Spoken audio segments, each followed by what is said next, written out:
There we go. Welcome back to the podcast, everybody. Let me get this music off that's banging in our ears, and I can hear myself loud and clear. Perfect. We got a full house, a little before the meeting, after the meeting, beyond the meeting. This is the Attitude for Gratitude weekly live recovery show. I don't think it's a podcast. Podcasts are pre-recorded things that they put out later that get edited. This ain't like that. This is live recovery talk. 2520 North 2nd Street. That's where we're at. That's where we get our recovery. That's where come on down. Check us out 7 days a week. All day, every day, we've got stuff going on here. Wednesdays, we got men's and women's meetings at 5 p.m. Every night of the week, we got 7 p.m. big house meetings. Sundays, we got multiple meetings throughout the day. We've got a workout room here. We got a ping pong and foosball table. We do barbecues on Sundays. This is the spot. It's happening. This is where I found my recovery in the early days, and I've always continued to keep coming back. Oh, is the ghost pepper sticks a little hot, boys? A little hot, huh, boys? We got some tough guys in the house over here. Look at this. We got Dustin and Jer. What was your name again, bro? Dan, I got you all on mute so I can have my ego right now playing this. Basically, just tell everyone out there who's listening. 2520 North 2nd Street. We'll work for recovery. Come check us out. Come see what we got going on here. Come down, be part of the podcast. Come check out some of the meetings. Come support the barbecue. We have events going on all throughout the year. You'll hear me talking about them. Most of all, if you're out there struggling tonight and you're under the sound of this voice, like, come on down or just stay tuned in. You can interact with the guests tonight. You can post comments. You have questions, post them. If there's something I talk about that you want me to kind of go further in depth, post that stuff. If you got ideas for the show, post that stuff. If you want to come be on the show, come get down here. This is not my show. This is the recovery community's recovery show, and that's what we talk about, recovery. Other than that, like, we got a lot of things happening. Summer's here, a lot of events. Gopher State just happened. We got all sorts of rides that are happening, barbecues and hopscotch and all that stuff. So 6529 Nicollet Avenue South. That is American Pie Pizza. That's kind of a partner of the shows. Not really even a partner or a sponsor. That's just Will, and they bring pizzas in here, and he supports the show. So I told him I'd talk about him because they also hire people in recovery community, all sorts of good stuff. Yeah, go ahead, Mike. What are you raising your hand for? We live right now. What do you need? I'm just joking with you, Mike. Okay, I'm number one, he says. All right, so I'm going to unmute the boys, and we're going to get to talking some recovery here. We already got some comments and questions, and you'll see my number going across the bottom. If you don't want to publicly post any questions, just message me directly. I know a lot of you out there listening will do that. It happens every week. I will do my best to get whatever questions come in. I will make sure that we get them handled. Most of all, share this show. Share this, talk about the show. Anyone you know that could listen to a little recovery. Oh, bro, who are you over there crying? What's your name? My name is Dustin. I'm a drug addict. Dustin, welcome to the show. Jeremy, drug addict, alcoholic. Jeremy, welcome to the show. Who are you? I'm Dan. I'm a retired tweaker. Dan, welcome to the show. So, the one issue I'm going to have tonight is this camera. I've got a brand new one. It costs like almost $5, and I'm not hooking it up till we move to the new spot. But until then, we have to deal with this guy here. And I get bad feedback when we run it this way, which I'll try. And I need you guys to tell me what you prefer. I know it's real hard to see everybody when we do this. Boom. So we can, matter of fact, what I'll do is when someone's talking, I will put it on them. And then it just sucks. If you're listening from your phone, it's hard to see everyone on that top side. I get it. Dustin, how's your recovery been going, brother? Oh, are you a little too warm to talk? I gave you ice cold water, and you're over there. Oh, I get it. What'd you just put in your mouth? Something hot. Mike. Did I call you Mike? It's Dan. Dan. Damn, I'm dumb. Dan, explain to me what they just ate. They just ate, probably my favorite snack is ghost pepper sticks. Shout out to Everett's Meats in South Minneapolis off 38th and Cedar. And it's what's that mean? Ghost pepper. It's one of them. It's a spicy one. It's spicy. Oh, it's spicy. Okay. And these boys just went in hard on it, huh? They thought I was just giving a Slim Jim or something. That's good. And look at my boys on fire. Wes, you coming back? All right, cool. All right, good enough. So doing some tough stuff. Let's talk recovery. Otherwise, I can go down this rabbit hole of pepper stuff. We did have a show last year and the year before, and we will again this year when Eric M comes in with his homegrown ghost peppers, Trinidad's, the scorpions, all that, and we eat them on air and look like a bunch of assholes. But I think that was the first time I ate a whole a pint of ice cream on my own. And I did. Ice cream works. Ice cream does. It's better And than yogurt. water. Yogurt, yep. Throat yogurt. Ugh. All right. Dan, how's your recovery looking? My recovery. What have you been doing for your recovery? Oh, what have I been doing? Well, last time I was on the show, we said we were going to talk about this, but I got a sponsor now, working my steps. I'm chairing a meeting. Just celebrated my 6 months this week. Ooh, hang on. Good job on that 6 months. Go ahead. All right, yeah, what else? No? I'm trying to give back to the community they gave to me. What do you mean? Yeah, I hear people say, so I'm giving back to the community. All right, I'm going to be that guy who holds you to that. What do you mean, give back to the community? I went, like Paul says, are you attending the meeting or are you in the meeting? And I was tired of attending the meeting, so now I'm chairing a meeting. I'm giving back to the people who gave to me. There, and that's how you see it, huh? Yep. So it's when you talk about that, you see that as service work. Yeah, absolutely. What does that do for your recovery? Like, flip it around. What's it do for your recovery? It just helps me help other people. Like I get to see the newcomer. You know, I'm not just the guy sitting in the meeting. You know, maybe talking once in a while. I get to share a little more. I just get to experience the stuff I saw. You know, a lot of times it's people who have some years of sobriety under their belts. You know, I got 6 months, but the people felt that I was of good shape to chair the meeting. Cool. So it helps me realize that I can't do this on my own, and if I just try to attend the meetings and not be in them, that I'm not going to get nothing out of it. I didn't just go to the trap house and sit in the trap house and watch everyone else get high. Preach on that. See, Dustin's a big proponent of that, and he'll talk about it from a different angle. And Dustin, would you go down that rabbit hole real quick? You know what I'm talking about. How we make that comparison of So what I always say is I don't know how anybody else used, but I didn't sit in a trap house and just wait to get high. I didn't sit at the bar and hope to get drunk. I got in, I got involved, I met people, I was, you know what I mean? I was constantly moving and grooving. So I had to do the same thing when I came in here. When I came in here, I had to meet people. You got to meet the right people, though. You know what I mean? You got to shake a lot of hands to find a lot of different good people. And it's like, same thing in the streets, it's, you just got to meet people. And I took that same mentality and brought it in here, and I carried it into every aspect of my life. Like, I mean, there's nobody that comes in contact with me longer than 20 minutes that doesn't know that I'm in recovery. I've been to prison. I've turned my life around, and this is what I'm doing.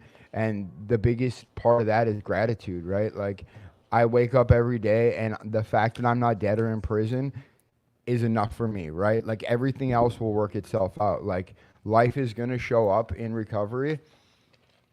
I have no control over that. The only thing I can control is how I react to it. Like, I can't do anything about people, places, and things. Does it hurt my feelings? Do my little feelings get hurt? Do I get upset? Do I get feeling some type of way? Absolutely I do. But in the grand scheme of things, we just have to keep it moving. So quickly, someone just questioned me on your story about you saying, like, you've got to reach out to people. Let me just reread what they said. How did you know when to implement that? How did you know, like, did you walk in the doors 6 years ago and say, all right, I did the trap house like this, I got to do recovery like this, or was it a learning curve? Did someone give you these tools that, hey, I got to shake 100 hands to find one that's going to work? Here's the thing, like, I cast a big wake, right? Like, I mean, Tim will tell you, like, I mean, I walked into rehab, skinnier and shit. I had bright red shoes on, bright red hat, and I talk shit, like, loud as shit. Loud's like, a great word. And I used to tell people, like, if you can't make it to 3 meetings a week when they're in the same building you live in, you ain't gonna do it when you get out. Right. You know what I mean? And I hit it with everything I had. And did I stay sober? No, but it laid the foundation. on the ground. Will you grab me that headphone on the ground? Yeah. No, keep going. It laid the foundation for. It laid the foundation to like what I have today, right? Like, Oh, there it is. I got. Sorry, guys. It laid the foundation for. This is hosting shit, yeah. yeah, it laid the foundation I have today, right? Like, I mean, in my job interview, I told them like, look, I'm an addict in recovery, and I'll tell you right now, you'll know the day I get high is the day I don't come in. I've worked in my job 6 years. I mean, and I've never called in sick once. You know what I mean? Like, I broke my arm at work 2 years ago on a Monday, and I was back to work on Tuesday. Like, You got hurt on the job too. Yeah. And you didn't do work comp, like you didn't go after the company, none of that, right? No. I mean, it was my fault. Still though, I think that with like what Jimmy's going through, like you hit it on the head, I think, right away. It's how I show up. You know what I'm like saying? I said. Like I'm not looking for a freebie anymore, right? I like, look, could I have, what? I don't know. Like my brain just doesn't work like that anymore. My brain works in, hey, buddy, you used all your fun tickets up. Like now, we owe you guys some money or something? Jesus, coming in here like I got warned. So we're changing things around. Jared, how has things changed for you since the life you used to live to the life you're living today? Like, what's Who the are you? big Where'd thing? you come from? Yeah. Warm us up. Came from everywhere. Get as close as you can to that mic. Here, let me try to move it. Here, give me this thing. Yeah. It's kind of a goofy. I came from everywhere. Why I'm here though is actually because of this man sitting next to me. I've been sober for 15 years. I didn't go to anything, and I went back out 15 years later. Were you involved in the program? Not at all. Not at Okay. all. And that's why this time I'm taking it, a lot different ways, And my guy over here has given me like a bunch of wisdom, dude. Like I just. How do you two know each other? He's my boss. Yeah. Okay, so He's the foreman on the crew. Okay, so just kind of, we're gonna cap over because we're not gonna do the whole story. I want you back to tell your whole story. Yep. I would, if you're okay with that, down the road. So you partied, then hung it up on your own. You're just like, all right, I'm done. So cold turkey, dry drunk, whatever you want to call it. Prison. And that prison weekends count. Yeah. Shit, I got high in jail. Yeah. I was able to do all that and drink and whatever. So you went 15 years. And then what? You decided to go back out, or you just picked back up, or? Bad day. Okay, Bad and that day. went on for how long? Just one day? You know or- what? I only went back out this last time for 2 weeks, and I ended up in a mental. It only took 2 institution. weeks. Yeah, No, I think that's It's important quick. for people to hear. Like, it's not years. It can happen in a Oh, week, yeah. 2 weeks, and nowadays with the fatty, it can be one high, and it's gonzo. So then, how long ago did you come back?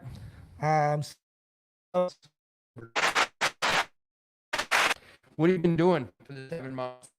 everything I can, and this act next is make me want to even do more, And I love it because I met this man, and that's the part of recovery I love, dude. Is meeting all these new people and helping each other, and that's the part. So Dustin, like I said, hit it on that earlier. Didn't go in depth on it, but he went and only want to become.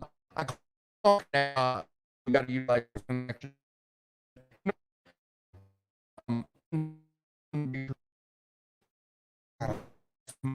You know what? I've been the best dad I've ever been. Like before, like I said, I wasn't even sober, and like I was Miserable? fucking horrible. Yeah. Yeah, dude.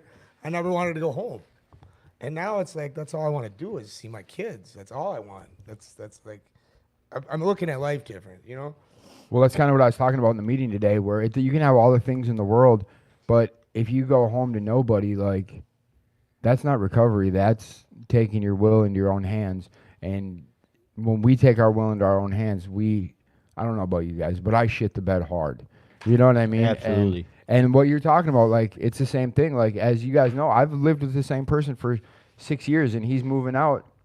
And for the first time in my life, I'm going to go home after work every night to an empty house. Yeah. It's the next chapter in my life. Like, and I'm going to have to utilize the men in these programs because I've always had some sort of accountability. And I don't know about you guys, but when I'm at home and I'm alone and I get lonely and I get bored, I get,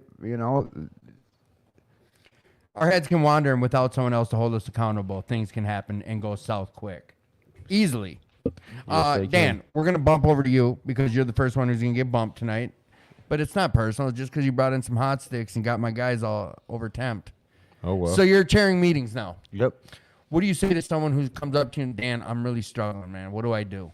What's your suggestion to that person? Let's sit down and talk. You know what's going on. What are you struggling with? You know, you just. Let's play this out. I'm struggling. I'm having these thoughts I want to use.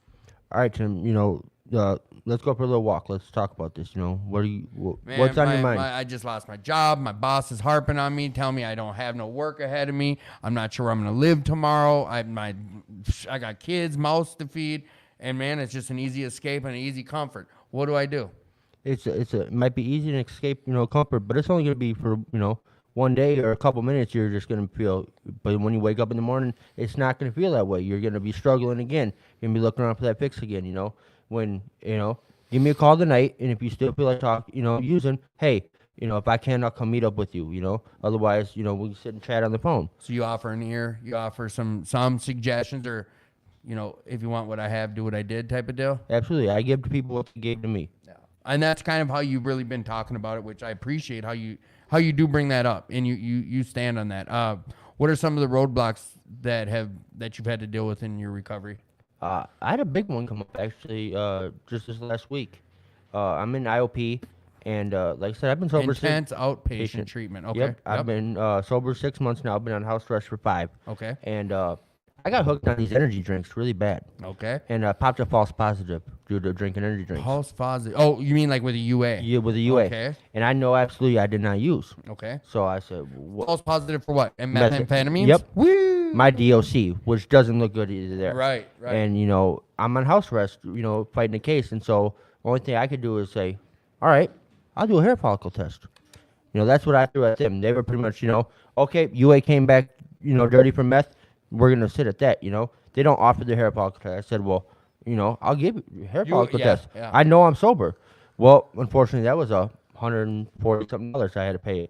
And being that I haven't been working, it was hard to come up with that. Mm-hmm. But the addict in the back of my brain, when this all happened, it was the day I was meeting up with my sponsor to do my 4th step. Mm-hmm. And they said I was, you know, using the addict in brain said, fuck it. They already think you're getting high. You might as well get high.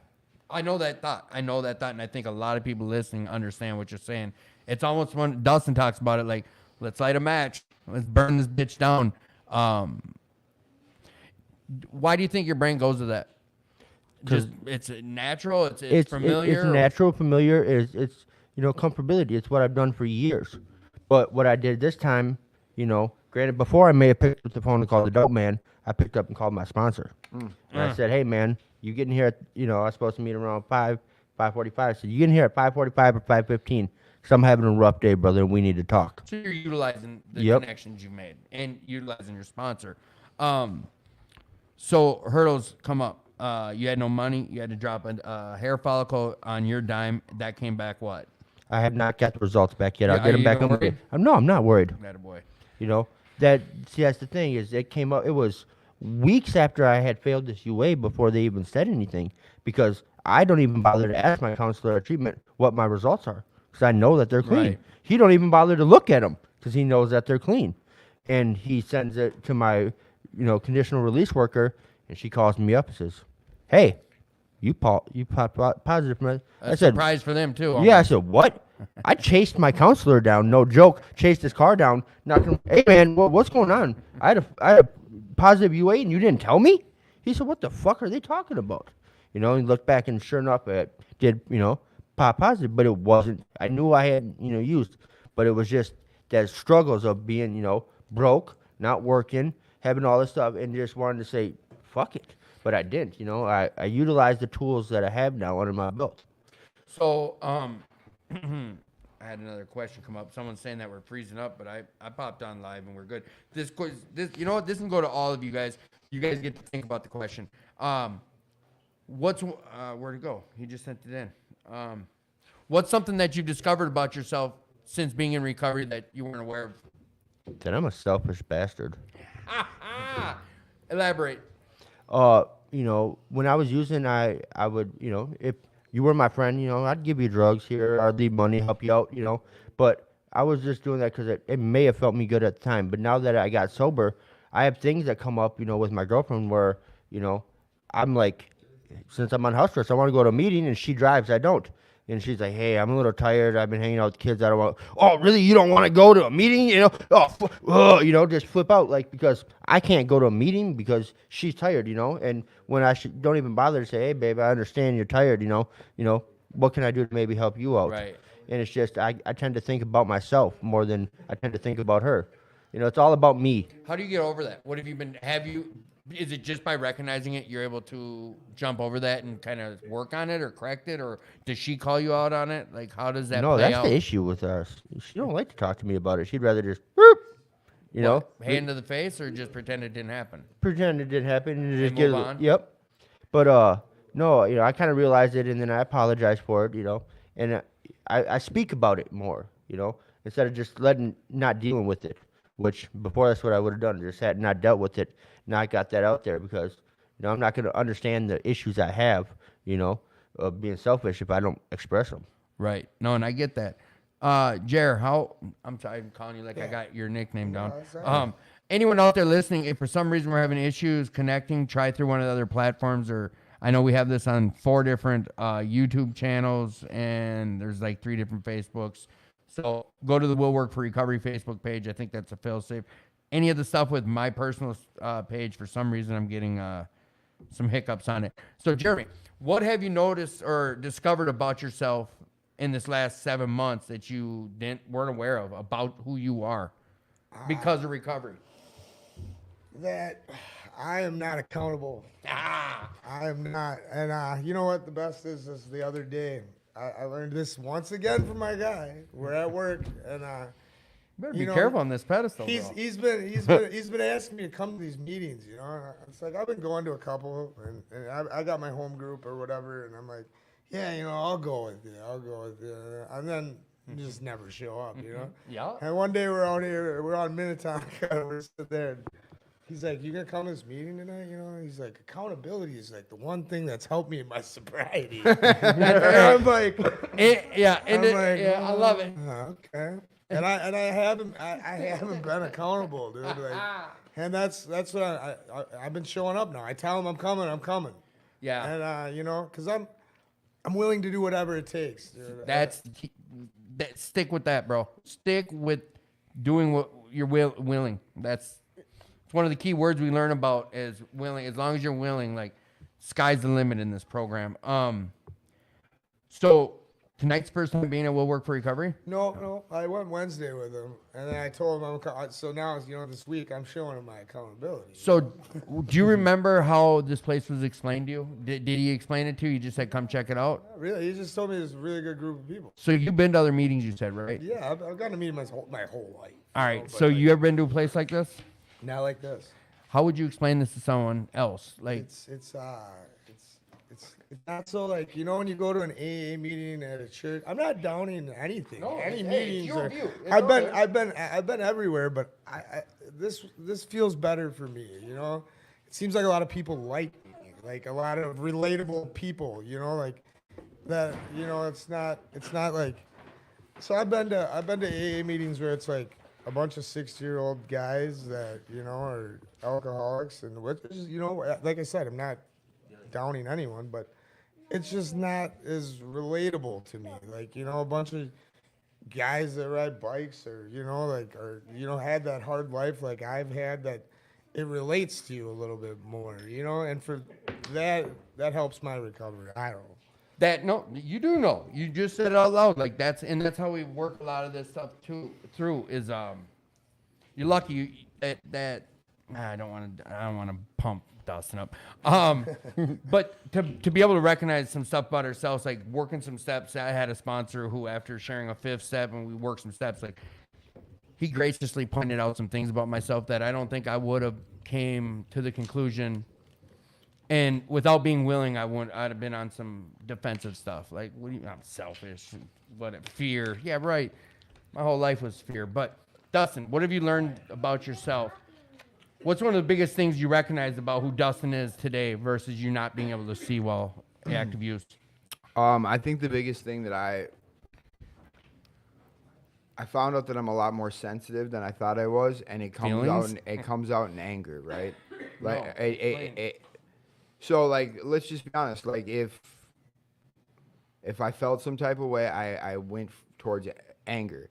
But like if you unpack that, I realized it was feelings of not good enough, not this, insecurities, stuff like that. Like Fear? A lot of fear in there? I think so. You know what I mean? I'm always waiting for the other shoe to drop, kind of thing. Like, Yeah, we talked about you know what I mean? Like, I don't think anything's gonna ever work out. Like, Can you, explain kind of when you just said waiting for the other shoe to drop? I think a lot of people need to hear this because I think a lot of us deal with what I've had conversations with you, so I know your take on it.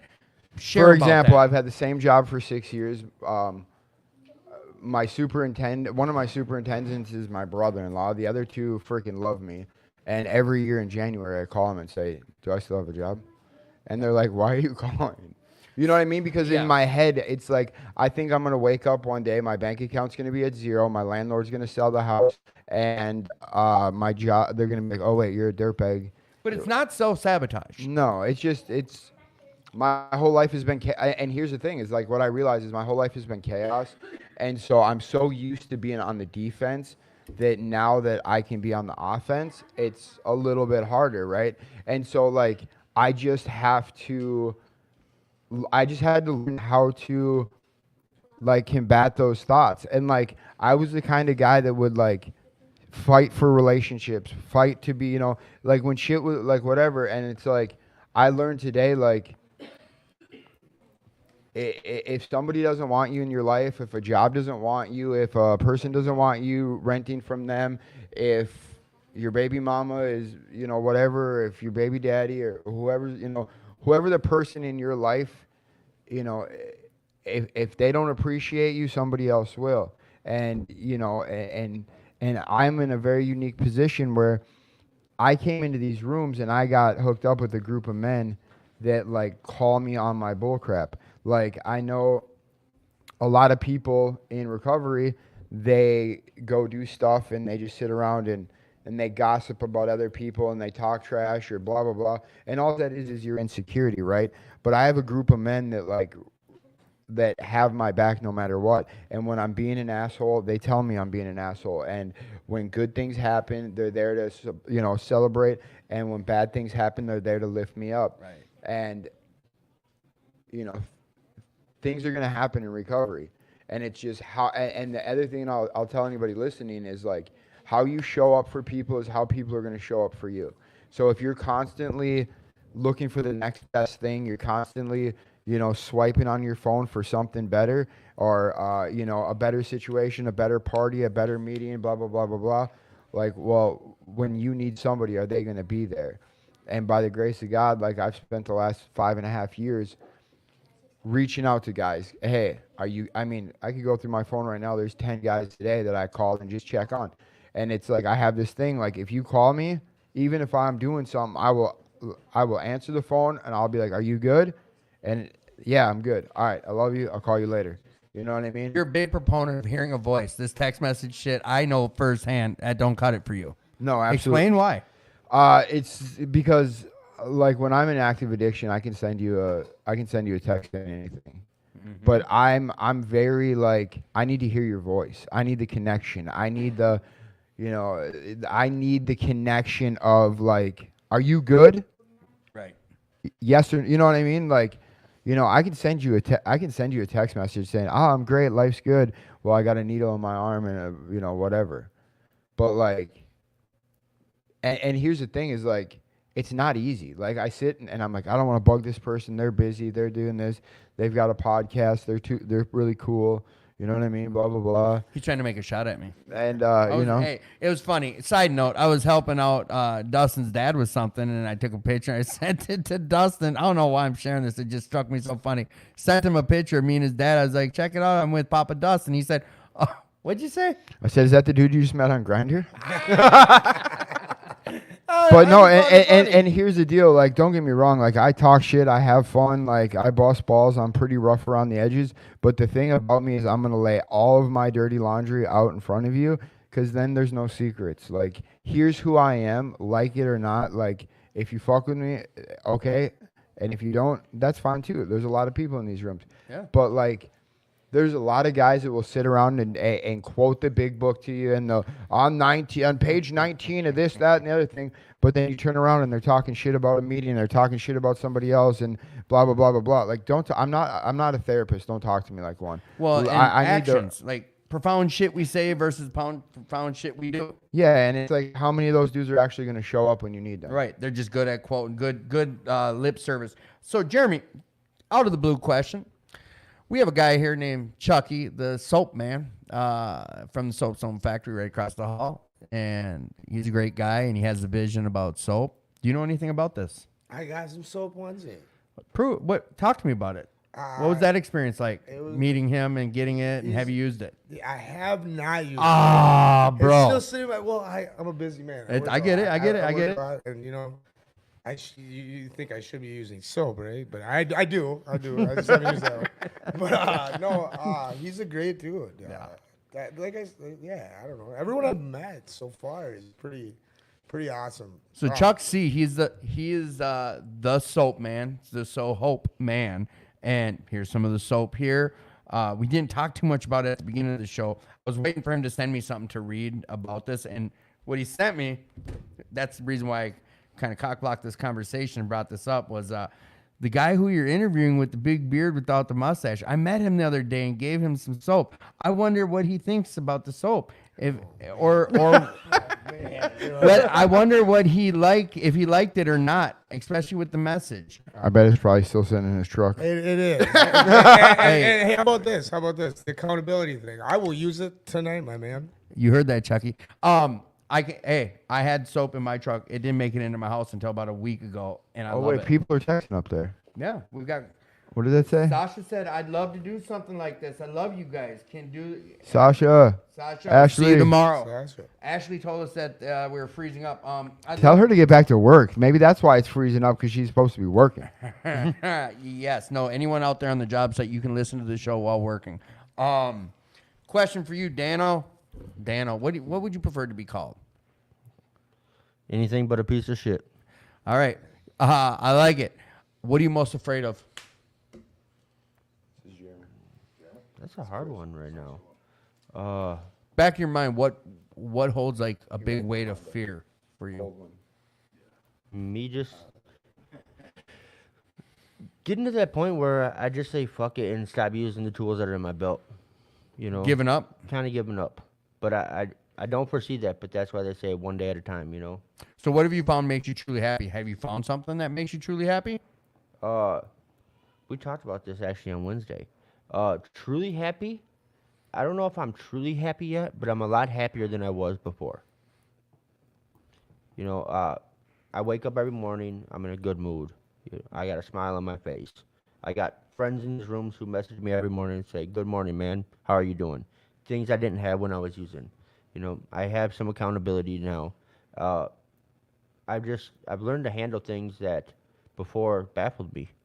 And, you know, now that I have those tools, I don't want to look back. I don't want to go back to that person I was before, but there's always that fear in the back of my mind where I might not see the fun. You know, that's my biggest thing in recovery, is to have fun.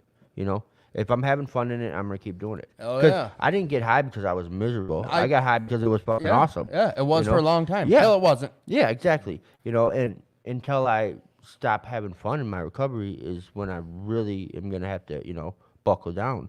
Not saying I'm not buckling down right now, you know, but I have yet to see there not be something fun to do in recovery.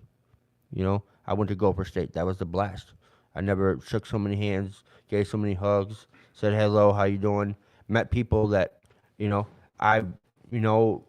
from years ago, from getting high. You know, I just met this guy, you know, last Wednesday, and we know the same people. Yeah. You know, it's a small world, It's you all know, goes. and it's you know, it's good to see people that, you know, I may have ran into in my using days and are sober now. But my biggest fear right now is life showing up on life's terms and me not being able to handle it. Dustin talks about that. I'm gonna read something. Someone named Mandy S sent me and asked me if I would read this. Then I have a question for you, and then I'm gonna close and get you out of that seat and put Wes in that seat. I gotta get my son home in a minute. So. Oh, then we'll get with you next. But I told her I would read this, and Well, I got to get going too because here we go. Everyone's so important. and my too girlfriend's cool. driving me and she didn't want to stay here, but she stayed here for me, so I can't Yeah. be selfish. Thank you, girlfriend. Why ain't you on the air? Why ain't you sitting in one of these seats? Yeah. I see how you are. All right. So Mandy asked if we read this. She just got her 6 years ago today. I almost lost my life to a failed suicide attempt and drugs. God wasn't done with me yet, and He isn't done with you either. Mental illness is real. Hang on, Mike. Don't go far. God wasn't done with me yet, and He isn't done with you yet. Mental illness is real. Addiction is real. Never judge anyone. You don't know what they've been through or what they're going through. Take time to feel the sun. Be patient. Be kind. Apologize when needed. Help others. Love others. Never take things or people for granted. Everybody matters. Each and every person is amazing and beautiful and worth it. Life shouldn't be wasted on selfish or little things. God is good and so are you. Never forget to reach out if you think someone's struggling or if you're struggling. Don't forget to reach out. So we're going to get to wrapping up. Can you hang out for a little bit? Or you're not on his coattails that much? No. All right. No. I figure I'd throw it in your face the way he threw accountability in your face. Oh, accountability is pretty cool, huh, Jeremy? Hey, he went home and showered. I'm still in work clothes. He didn't even use soap. He didn't. There you go, Chucky. See, he's waiting to use your soap. All right. Hey, I tried that soap out. It is pretty damn good. I use, man, where'd Mike go? Like, I don't know if it's eczema or call it what you will, but I get this dry shit right on the sides of my nose. Those are boogers. No, that's in my nose. But I started using this soap, man, and that dry stuff went away, man. So it's all good. Let's see here. Where's your question? So this, we'll just go around with this, and sorry, boys and girls. What is the pivotal moment in your journey that shifted you into recovery? What made you decide to get into recovery? I'm not gonna lie, jail. Okay. I'm still facing some time, and being in jail right before Christmas, knowing that my girlfriend was in jail, I was in jail. Her daughter that calls me dad. I don't have any kids of my own, but I look at her as a daughter. Just knowing she's gonna spend Christmas without both of her parents, because both her parents were out there getting fucked Being up. selfish. Yep. And that's kind of when I broke down and was like, reached out to my family. I reached out to a bunch of addicts and said, listen, you need to get me into fucking treatment. I don't care where it is, Teen Challenge, Alabama, wherever. Just get me into fucking treatment. Right. And I'm not going to lie, at first it was, we talk about this in treatment a lot, internal motivation and external motivation. It was an external motivation. It was to get out of jail. I was tired of sitting in Ramsey County. Yeah. And then, about my second week into treatment, it turned more internal, where I was started to do it for myself, do it for my girlfriend, do it for her kids, and because I wanted to better myself, because I knew that I may, make the courts happy now, but in the end, it's just going to cause more trouble down, Hey, whatever can get you through the doors. That was another question. Was, do you believe there's more than one way to find recovery? But we're not even going to talk about that. Side note: Ramsey County is the first place that had a green bologna sandwich. I always thought people were on some bullshit when they said green bologna sandwiches. There's a real thing called green bologna sandwiches. Tell me about your gratitude. The name of this show is called Attitude for Gratitude. Tell me about your gratitude. I'm grateful for the people I met in these rooms. Grateful to wake up every morning with a smile on my face and not a bong in my hand. Just grateful for people to reach out for me when I need help. Like Dustin says, he's got a group. I got a group of guys on my phone that were meetings I go to. If I don't show up to a meeting for 2 weeks or I don't talk to some of these, my phone's ringing. Hey man, how you doing? You all right? Which in the past I didn't have that. Someone may be calling and said, hey man, You got that dope? Yeah, you got the dope, or the bag was short because they wanted some more free dope. And it's just. Now I'm grateful that I have people, and that I remember seeing Dustin when I first came into these rooms. We said a couple words to him, each other, but I'm gonna get his number when I leave here, just because I want that more tools in my tool belt. I don't show up to the job site with nothing in my tool belt. That's a great analogy. Like, that's a great comparison. All right, side left field, out of the left field. If you could have any superpower, come on, what is it? Oh God, we go to this again. Yes. I don't even know. I see. I've said memory. I don't remember. All right, well then, are we alone in the universe? No. Good enough. All right, thanks for coming on the show. I appreciate you. Wes, batters up. Do you believe there's more than one way to find recovery? Absolutely. How so? What do you mean? What do you mean? Is there, Well, is there only the 12 steps of Alcoholics Anonymous? Is there No. only Narcotics Anonymous? Like, No. No, there's multiple. I'm not going to sit here and tell anybody that their way is right or wrong. I can just tell you what I did. At the end of the day, 612-251-7583. yeah, I'll take Here you go, little buddy. It's out there now. It is. That's my number. Holler at your boy.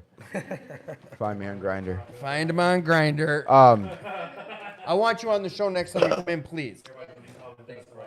Whoa. All right, so you do believe there's more than one way to find And here's the deal. I've had a lot of guys ask me stuff, and I'm not going to tell you your way's right. I just don't have experience in doing it that way. The only way that I found that it has worked for me is the way that I did it. And I've tried to do it 100,000 other ways, and it just didn't work. And that is what it is. You know what I mean? And I just know that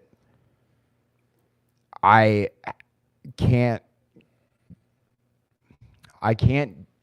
do it my way, right? Like, I had to find men that had things that I wanted. And it wasn't the cars, the motorcycles, or the girls with the big ditties. I had to find the dudes that had the inner peace. And that's what I wanted. I wanted dudes in my life that were reliable, that showed up, that were men, that were husbands, that, some of the most successful men I know show up for their wives, right? Or their children or whatever. And it's like, those are the areas that I've fallen short in my life, right? I've shot away a marriage, I've shot away everything. And, I can get things, but it's holding on to the relationships and building on those. Name of the show is called Attitude for Gratitude. What's your attitude for gratitude? Oh, man, I say it every single day, dude. I wake up and I'm not dead or in prison. What do I got to complain about? Things are going to show up. Like I say all the time, if you build your life on a person, place, or thing, that person's going to leave. That place can burn down and that thing can get stolen. The only thing I have control over today is how I react to things. You know what I mean? Like, life is going to show up. Life shows up. Mm-hmm. I mean, all of a sudden you're riding your motorcycle and bam, you hit a van. You know what I mean? It or happens. A van pulls out in front of you. Whatever. We don't pull up. But anyways, it is what it is, man. And it's like, sometimes you have to sacrifice instant gratification because it's not in the best interest of everybody, right? Like, yeah, do I want to go buy a Harley? Yes, I do. But did I make myself a promise after I sold my last one that I would wait until my kids were older? Yes. Because all of the selfish shit that I've done, the last thing I need to do is get sober, get my life together, and end up getting T-boned by a kid that stole a car leaving here. Right. Like old Bob went through. Amen, brother. Outside? Oh, yeah, life shows up. See how that goes? So, Dustin, if you could have any superpower, what would it be? Everybody looks at me crazy because I always introduce myself to them. I wish I had memory. Oh, photographic memory. Dustin, thank you for coming on here and some of the, Thank you for having me. Here's Chris. No, you're up. I got you on next. You're up. All right, young man, who are you? I'm Wes. Welcome to the show, Wes. I heard you share something tonight in the meeting. Are you okay sharing about what you've been through in this last few weeks on the show? Oh, I had a heart attack here about a little over 3 weeks ago. Say what? Had a heart attack 3 weeks ago. How'd that come about? What? Talk to me.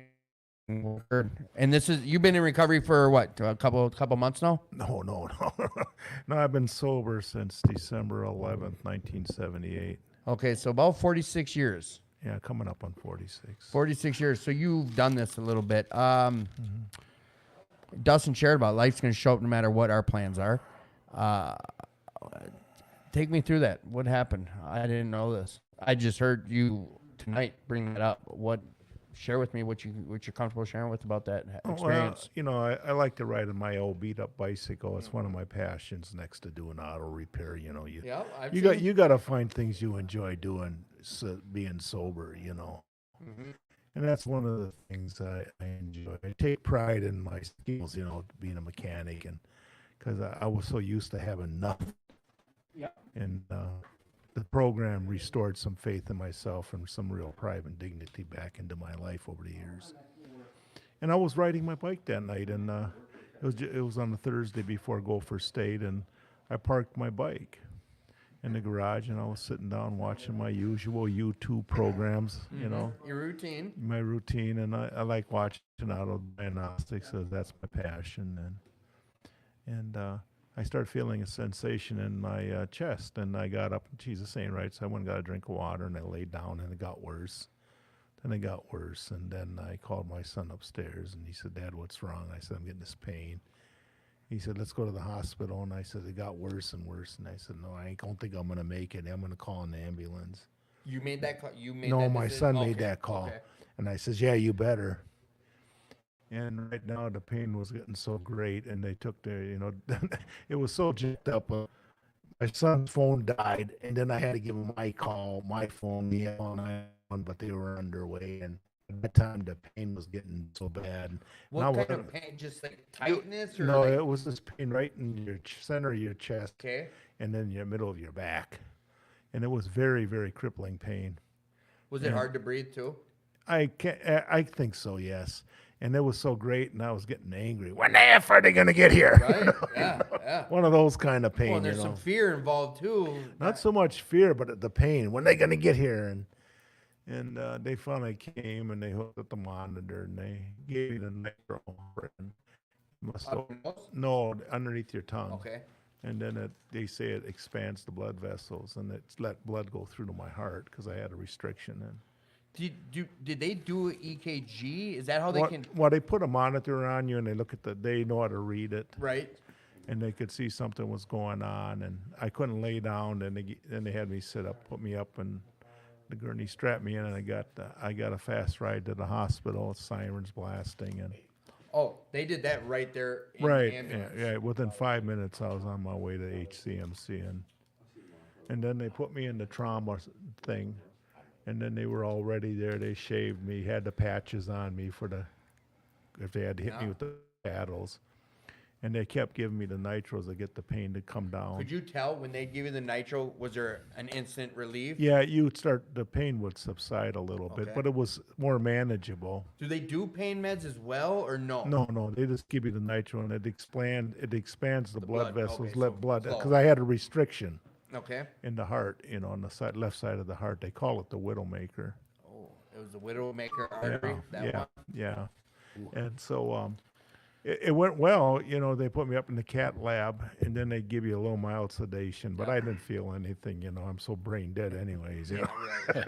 I think I sniffed too much glue and paint thinners and all that in my preteen life. So how long do they keep? When a heart attack happens, they figure out, okay, this was a heart attack. We're addressing it now. They do. How long do you end up staying in the hospital? I only stayed 4 days, 4 days. and they let you out. They want to get you up and moving, tell you to take it easy. Then they set you up for cardiac rehab down at HCMC. And I went to my first session today. What's that like? What is? Well, you got to get on the exercise. so it is like equipment. a PT type of. Well, gear? what they do is they put a heart monitor stickers on you, and they're watching it. They're trained professionals, and they watch for it, and they just they want you. It's really strange. And like most people would think that you're supposed to take it easy. Yeah. Oh, geez, you got a bad heart. You don't want to stress it. It's going to kill you. But, the heart muscle's been shocked, and it's just like it's a muscle, they say. Right. And this is what I'm learning anyway. I could be wrong, okay? But this is what I'm comprehending, was that it's a muscle. And when you get a heart attack, you bruise it. And Yeah. and sometimes you can actually kill parts of the nerves in it. But unfortunately, they said I looked all right from the echo. So what are you, 62? 65. 65 years old. And going on 65, going on 45. So like, I'm gonna get you. Don't get antsy, bro. Don't get in. I ain't getting that. I don't want you to leave. I'm here. Good. So Wes, like 45 years. The question was geared towards, well, if you think you were still in active use, how this would have occurred, but we can't even apply that. Really. What they tell you is that even they don't want you drinking. Okay. They don't want you smoking. Okay. And you're a pretty healthy guy. You I ride you don't smoke, you don't drink, you don't really have vices like that. No, and I ride the bike, so I ride the ghetto blaster, my old beat up bike, Yeah, and I've I seen tell people, I make a little joke if I stay at a corner, people give me dollars, I don't even need a piece of cardboard. But like on that note, Wes. But had I not done those yeah. things, I wouldn't have been here. But do you have a clogged artery or do you have anything like that where they're like, this is why it happened? Yeah, sometimes you don't know it's there. Like you might feel weak, they said, when you're exercising, you get a little weak and stuff. But with some of us, it sneaks up on you. It just bites you in the butt. You know what I mean? Yeah. It just happens. Yeah. And there's a little bit of scientific to it. You get a restriction and you get a plaque buildup on the artery, and underneath that there's a little skin or something, and that's where that cholesterol sac is. Okay. And then once that little skin breaks, it's like a blister. It comes up, and that's what causes the clot and the restriction. And then the heart attacks. And then the heart starts starving for they say from oxygen blood. Well, I remember there's a guy Sam D. He's since passed, but same thing. Crept up. He had multiple heart attacks near the end there, but I got a question. What is this then? People want to watch. Tell them to go to the We'll Work for Recovery's Facebook page. That's the best way for someone to find it. Otherwise, like there's the Attitude for Gratitude YouTube channel, but tell them to link up with We'll Work for Recovery's Facebook page. You know what? Here, if you give me your phone number. Put your phone number down on here, and I'll send it to you, and you can share it that way, too. So, Wes, the rehab's today, first day of it. Like, how have you been feeling since you've been out? Believe it or not, I feel better. Really? Since they've done this, I feel good. So it must have been there for a while. It's just that it really got bad. They said it was 98% blocked. Wow. So, and then, so I feel good. I actually feel better than what I did before this all happened.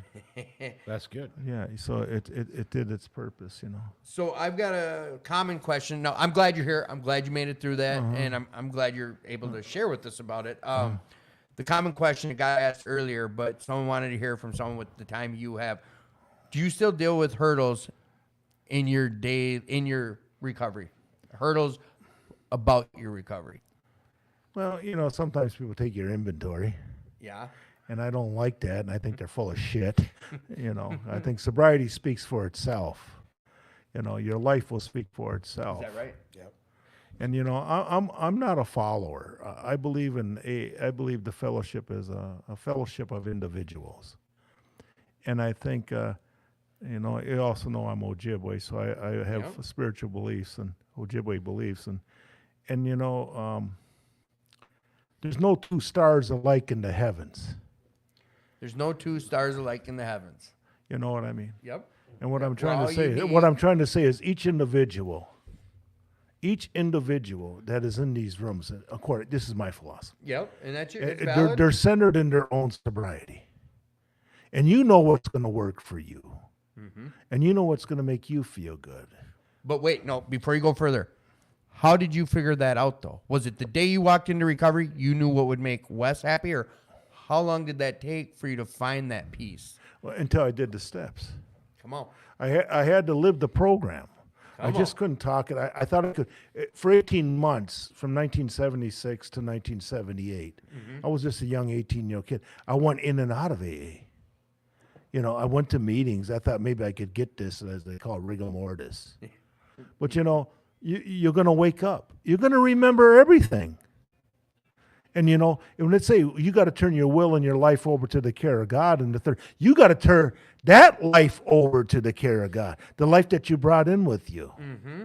Just like the book says, it says our adventures before and after make clear the three pertinent ideas, your experiences. And there's a lot of misinformation in there. I could not see my disease as an illness. I seen it as a sin, because of the things I said and done when I was in my blackouts. You see? Yeah. And so I came in full of guilt, shame, and remorse. What I didn't know was that there was nothing I could do to change it because I had become powerless over it. And as about my personal powerless over that, I couldn't stop it. And I tried. I was trying for 3 or 4 years to clean my act up and get off this stuff, but I couldn't get the obsession out of my head. I kept picking up. I had become hopeless. I had become powerless. And as a personal result of it, my life had become unmanageable. Another word I wish Bill would have said, unbearable. I hear that. You I hear see? that. You see? Is that kind of that piece people talk about? And you know what? I'm going to move it over to Chris. But then I want to say, Or go ahead. Okay, then you go to that second. Came to believe that a power greater than yourself could restore you to sanity. Yep. To me, that means keep your sorry ass sober. And then you get so much more. You get so much more than just sobriety. If you really do this thing, you're going to want more. An alcoholic never does anything in half measures. Nope. Come on. I like No, where you're he going doesn't, with this. because he wants more for himself. Because there's one thing I know about me. Even if it means it's going to take me to hell, I want to feel good. Yeah. You know, I want to feel good about myself, and I want to feel good about my life. I never went with the intention to end it up the way it did. You see, Right. But this program saved my life, but it also given me a life. And now I hear you ask people about the power. Yep. I got the power. And you got the power. I love when Wes said, "Yay." You know what that power is? The ability to save another human being's life like yourself. You see?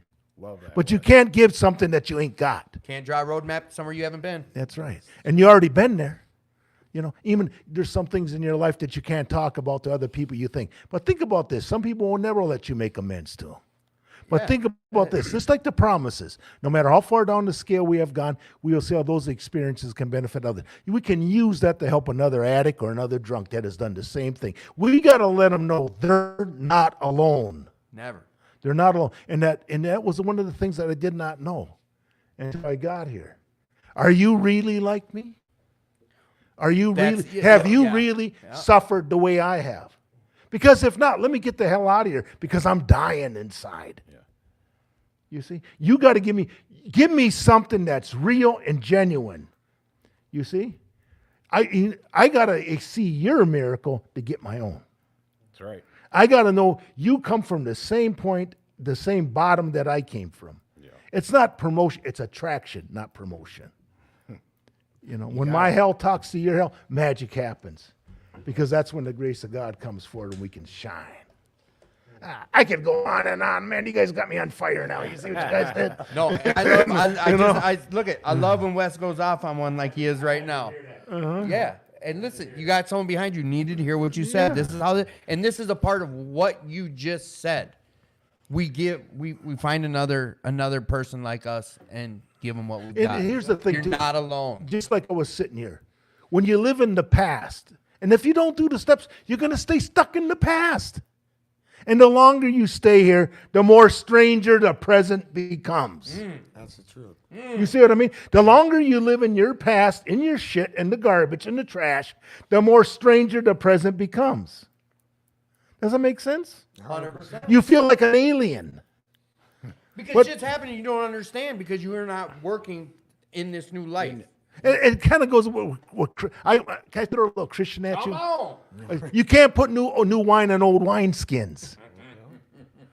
You see? And it's the same thing in the book, too. You see? Because, when you know what makes AA happen? Here's what makes it happen. If you ever take the book Alcoholics and you split it down the middle, 1/3 of the book is how it works. The other 2/3 is personal stories. Put your personal story and bring that to the 12 steps. That's when the magic happens. Not mine, but the best sobriety to have is your own. Yeah. You see? You can't have my experience. But you can get your own. But Or you'll my- get, but you'll get or the my same. inventory. But you'll get the same results. Yeah. What's the results? Happy, joyous, and free. God damn it! Does it feel good when you actually achieve something in your life now? That's gratitude for attitude. And, Just throwing and, them and out. then, That's what and he then, does. then there's pride. them out. What about real pride? Feeling good about your accomplishments. I mean, I didn't even have a GED when I got here. you know. But you know what? But there are some rules to the game, right? If you take these gifts and you use it to help others, excel, man. Yeah. Excel. Because, you know, one of the greatest things about having a passion is being able to teach, too. Yeah. That makes Would you say this is your passion? Recovery is your passion? God darn right it is. The first things first, man. I know it is. It is. You know, it is. It's my passion. Yeah. Because when the shit hits the fan, don't get me wrong, it wasn't smooth. I had some hard shit happen to me in sobriety. I mean, I hear people losing jobs and all this stuff. I went through a thing in 2000. That was 24 years ago. I was at the power count. I was living on top of the mountain. And I was going to go all the way down to the bottom. And I'm 40-some years old in that time, right? Let's get some sustenance. He's a circuit speaker around the world, right? No, I not really. Come I on. speak to Native Americans. I speak Man, he's dumbing it down. Travels because you can hear the message how he speaks. People want to hear that, and he goes around. He travels distances to share his story. No, because you got the same gift as me. You see? But you got to just exercise the honesty period. You just got to exercise that honesty. Yeah. Just be honest with yourself about it. It's killing you because you're not being honest with yourself. And if you're listening to him right now and you feel a certain way, it's because it applies. Yeah. It applies. You see? And it'll make you sick. You know, this is the only, 100%. you know, this is the only program in the world where you admit you're wrong to get right. Isn't it also the only self-diagnosis program there is? Well, you know, you hear a lot of things, you know what I mean? And you can get very confused. Like some things I don't agree with. Well, alcohol is only a symptom of my problem. What the hell put you in that chair? You know? Yeah, You but know, yeah, well, you know, there's one story in the big book I really do love. And it's called, the woman says, the medical profession will tell me that I was conditioned for alcoholism by the things I experienced in my childhood. And then we go through trauma, abuse, and sex and all that shit, you know, slammed around and all that. But then the AA has taught me I'm the result of the way I reacted to those things that happened to my child. Therefore, through the simple program, I can change that reaction pattern and allow me to match calamity with serenity. Nothing's wasted here, man. Nothing is absolutely wasted here. Because you're not alone. Others have been there with you. God will use you as a tool to bring them out of hell. Speak on it, brother. You see what I'm saying?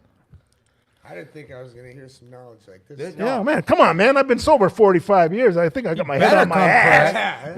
You know what I mean?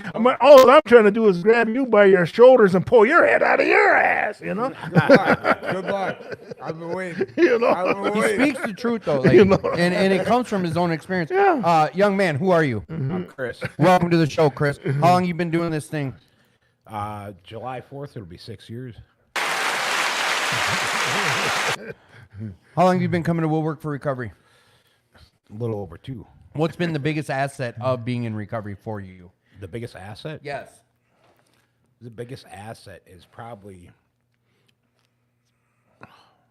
man, inner peace and gratitude for life. What's been your biggest the best thing you've gotten back since you've been in recovery? I like to wake up with no regrets. You know, like I like to wake up with like the not, you know, I didn't use. What did I do last night? What did I do? You know, I guess you're still gonna maybe have some regrets. You can still create wreckage and some. Hey, real quick before you even finish, has it changed with this question for you throughout the 6? Oh, yeah. All right. Yeah. Just so because that could change. Like that usually will change. No, I had 15 years and I was miserable. Yeah. Well, yeah. Dry I had- drunk. yeah, Dry drunk. Did you work any exactly. steps in that 15 years? Not a one.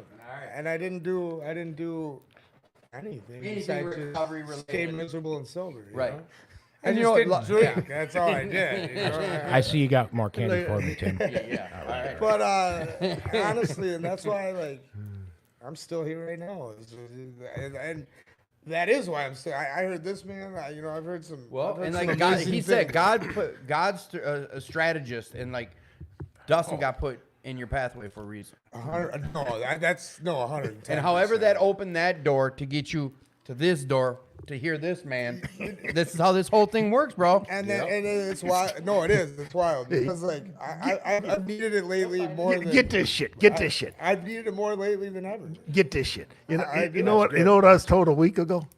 I scare newcomers away from the program. They I think I posted that attract deal. them. I attract them. The ones that get scared away are the ones that don't want to hear this, that don't want to be here. Well, They're looking for reasons not to Yeah, stay. they're the ones that need it the most. Yeah. And that's why. You know, it's I could be wrong on this, Wes, but I Wes, do. you're still planting a seed if Let me, if you're let, scaring them let, away. me tell you, let me tell you something. big one. You know, there's a lot of obstacles, right? And I could be wrong because the book does say there are those who suffer from grave emotional mental disorders. But I think I see more people today using mental illness as their excuse to get high. But anyone listening, like, mental health is a real thing. Yeah. Address it. Seek medical What I'm trying professional to say stuff. here, Don't what him I'm scare you trying away to from say, that. what I'm trying to say is addiction is an illness by itself. Yeah. And it's the world's greatest con. Addiction creates mental health too. Yeah. Well, yeah, your drugs will make your life unmanageable. Yeah. It affects all aspects. But I'm trying to say here is that it's a disease and it talks to you. You know, this is the only disease in the world that talks to you and tells you you ain't got it. You ain't shit. You ain't, you know, it's going to be better this time. Yeah. It's not going to end in disaster this You got time. it under control. You're going to get it under control. You're going to smooth. You're going to meet her tonight. Yep. You know, and she's going to be what you want her to be. And it cons you and it manipulates you. And that's what was explained to me earlier by the founding members out down at 2218. It's the world's greatest con. There is no con equal than the alcohol on the mind of the alcoholic. And I don't think it's any different for the drug addict. It's the world's greatest con. And you can't win in single-hand combat. No. That's, you know, but you got, see, I got my whole sobriety is based on a three-legged stool. Explain that stool. Okay, that stew is me, you, and God. Because any one of those legs are missing, it falls over. And when it falls over, you know what's that going to tell me? I'm going to get drunk. I'm going to get miserable. It's going to come back, and I'm going to go get drunk. And there's no guarantee I can make it back in that door again. I damn near died coming back in 78. Yeah, but Wes, But I went through a living hell getting here. The depression, the anxiety, Wes, everything. You're the one that can only make that stool fall over. Every day is a day you have to make a decision. This is a 24-hour-a-day program. Yeah. This is the program that we live it one day at a time. I live a second at a time. You see what I mean? Yep. And you see, if I can't connect with my higher power, and I do, I got you. Yeah. You're middle management, man. We do this together. I love that shit. We can do together what I can't do alone. And I got to stay plugged in. Because if I ain't rubbing elbows with you guys in here, where do you think I'm going to be rubbing elbows? I'll be in the bars on the rubbing bar elbows. stools. Diabetes here soon. You see what I'm saying? I mean, I could go on and on, Could get a little wild. Wes, you got it though. you know, and so do you. The message is very simple. Yeah. The message is very simple, but you got to live it. You know what happens when you do your 9th step? The resentments fade. That's amends. Yeah, Is the ninth yeah. step. When you make your amends and you say, "Hey, I'm ready to let go of this," you meant it becomes old shit. You know, you just flush it down the toilet. You know, because and it's like the 12 said, practice these principles in all your affairs. Because you're looking at life from a whole different perspective now. And it's not that you're so different from other people. You're living life just like anybody else on the planet. You're sitting on a different stool. And here's another thing. Someone just was sharing about this, and they went on and on, but it can be summed up quick. You're sitting in your driver's seat of your vehicle. You're looking ahead. How big is the rearview mirror? About 2% of your view? 100%. You got 98% of what's in front of you. Stick with that. Get out of the past. The only reason you should be looking at the past is on things of fixing it. Well, you got to let go of it. Sometimes you ain't going to be always wrong. Tim, you can't. A lot of think about it, fix it. misunderstanding, a lot At of least make the amends. You see? Step 9. I'll take life's care of not my gonna words always next be time a little good, so better. we'll adjust. Because you got to look at it's Semantics, a physical illness. You're right. You can't control it when you use. And 2, it's a mental obsession. And you see, you can't change it, but something greater than yourself can do for you what you can't do for yourself. You see? See, this is what I talk. I keep it. I could be wrong. Rarely have we seen a person fail that has thoroughly followed her path. I always tell them, thoroughly followed our path. What are they failing at? What are you failing at? And you got to ask. I think, to me personally, I was failing at staying sober. I couldn't do it. I knew what the solution. What's the solution to alcoholism? Not drinking. Thank you. It's just that simple. But if you don't clean up the past and let go of it and make amends, you ain't going to stay sober. No. And you sure in the hell ain't going to be happy being sober. Nope. No, and that's the thing. And you see, self-centeredness. They say self-centeredness is the root of the problem. I like to call it self-condemnation.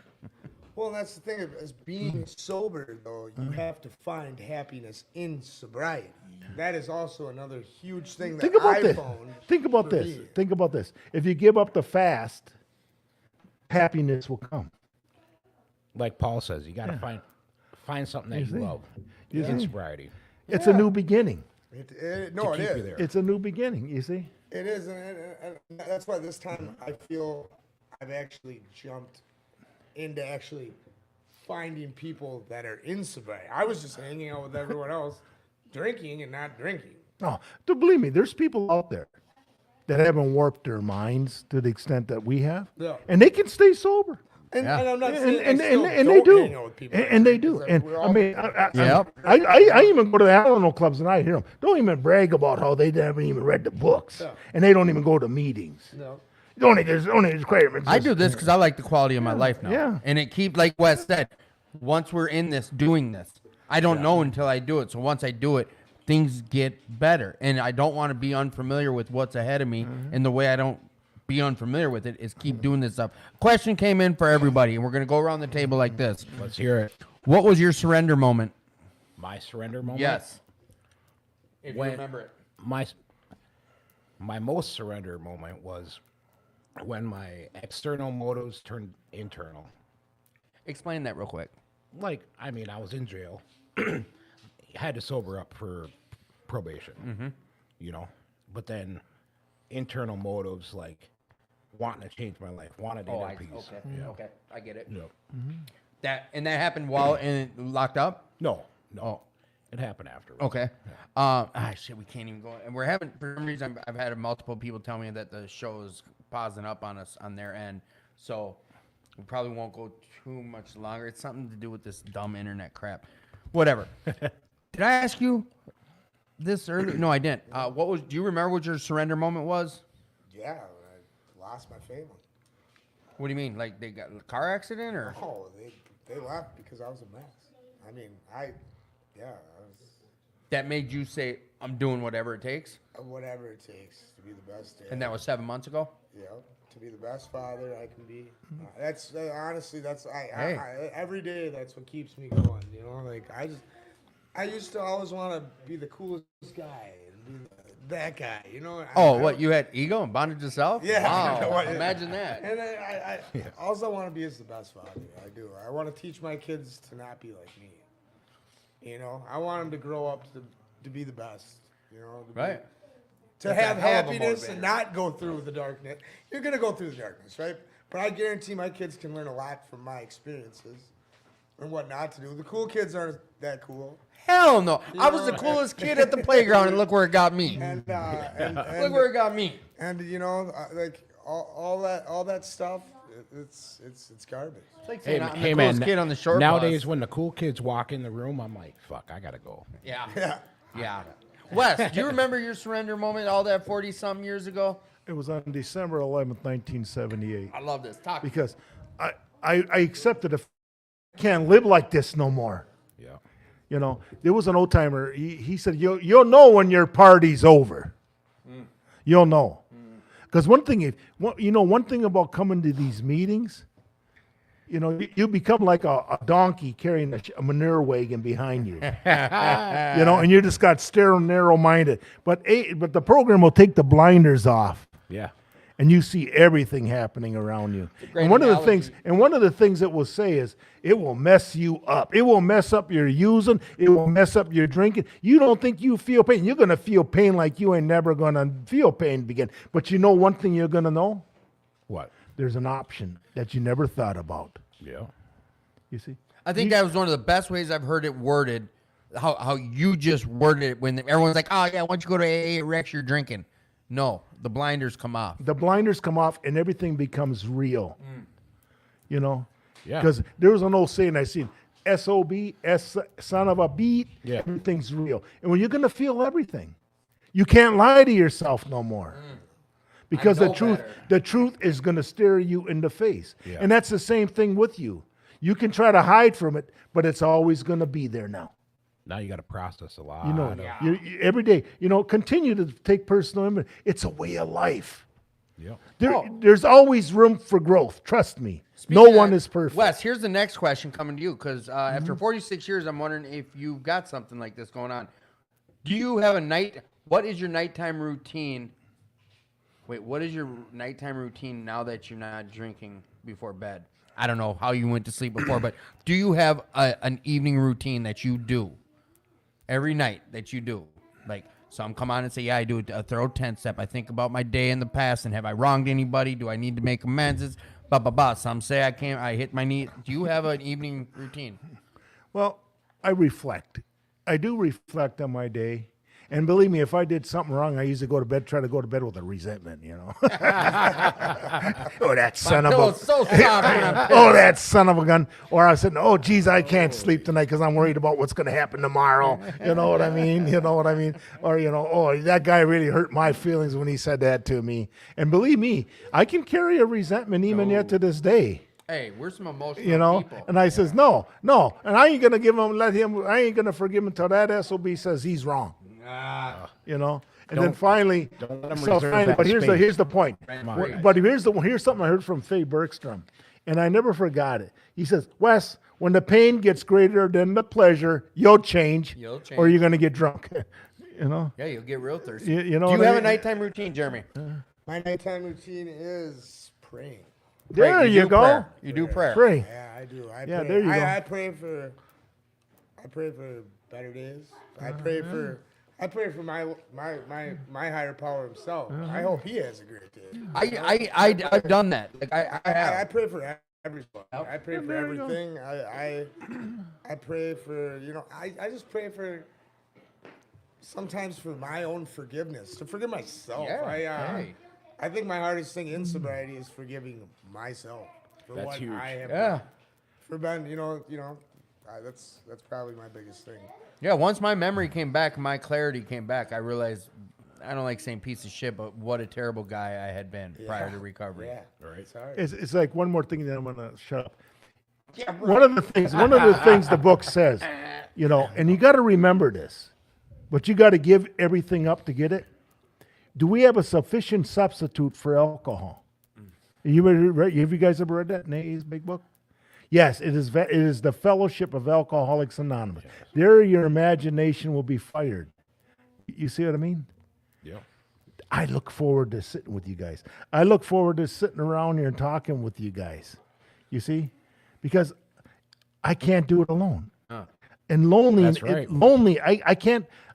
This is my third meeting today, and I've been so 46 years and and still. I went to a meeting at 7. I went to a meeting at noon. I went to 2218. Then I rode my bike over here and said, I can catch the Friday. Now I'm on this. And you know what? This isn't I'm going to tell you guys something. Like, If you some wanna guys get- come in and do what he's saying, but it's more of a status thing. This is what he does because this is What where I his wanna do. Yes. What he needs. And I here's need- the I other need thing this. on what Wes is doing is Dustin sat in that chair and was like, you get these guys in 40 years quoting big book. There's a big difference between someone quoting it and someone putting it into proper application.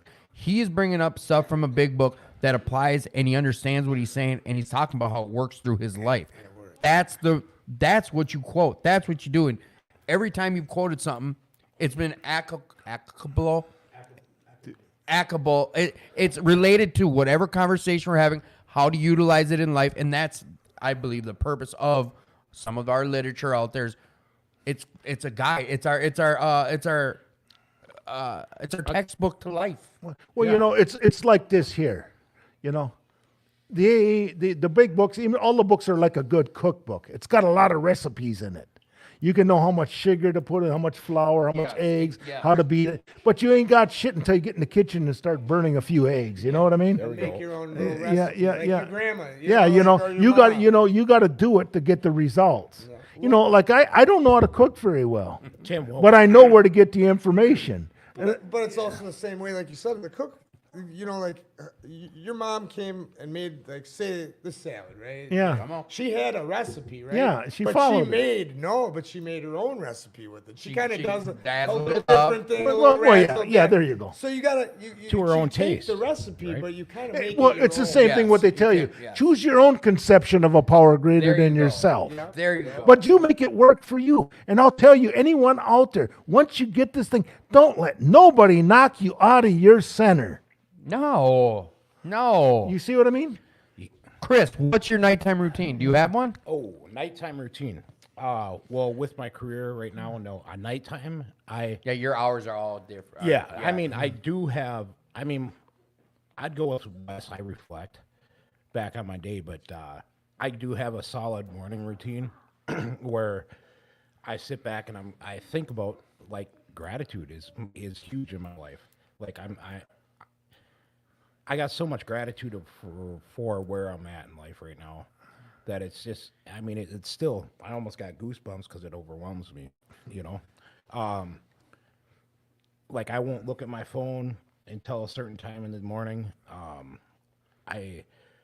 I'm grateful for the bed I'm laying in all the way up to, it's just a routine that sets me up for my day.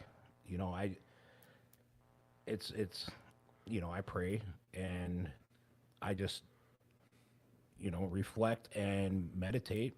And then, I do a little yoga here and there, but You were going to ask something or bring something up before I asked you that. Do you remember what you wanted to talk about? Was there Yeah. something? Go ahead. the question was that you just asked. The nighttime? Yep. Yeah. I just want, yeah. Oh, you were going to answer. Okay. I do have another here. I'm going to bump another question to you, everyone. I'll go first. And then we're going to get to wrapping up, and then I'm going to do a one-on-one with the guy in the room here. How much time are you getting back now that you're not using? How much time am I getting back? Personal time. Man, personal time. Let's say, personal time. I work a lot of hours. I put in. Yep. But it's still personal time for me because in my career, I'm helping people in sobriety. So really, it is all personal time still because I am growing while I'm helping people, So, this is personal time. Right. Yeah. All right. I have a different question for you. I don't know the age of your children. Are they old enough to know what's going on? They're 4 and 6. Okay. Then with that, not to be an ass like I am. Stop. If you do, how do you even address any of this? The question was, how do you talk to your children about your addiction? But how is this even? Is it even talked about, or share with us? It's been brought up because how when they left, I was a hot mess. right? Yep. So it's more of daddy's getting better. Right. know? Something they can I understand. don't try to overwhelm them with too much of it. It's just dad's trying to get healthy. They're young. I didn't realize they're that young. And I just want them to know that dad is always trying to be healthier. Dad is doing things like when I go to these. She is asking me what I'm doing tonight, and I go, Dad's going to a meeting, and she doesn't know what the meeting. Right. She doesn't know, but Dad is just going to a meeting to meet up with his friends to talk about being healthy. Right. And just being healthy. And you know what, it they're doesn't- pretty young yet Yeah, too, so you don't I have don't to want to overwhelm them right. with any of that. I So- don't know if that's right or wrong. No, or, that's your. you I mean, know. and here you go. Check this out, Wes. How did you talk to your children about this life in recovery? Do you ever recall having those conversations? This Well, is how you they find just out. got to observe me. Where's Dad? He's at his meeting. Where's Dad? He's at his meeting. I got AA paraphernalia all over my house. I got grapevines in my bathroom. I had Dr. Bob and the old. I had all the books. It's all there. So that was just part of life. Yeah, it was just part of life.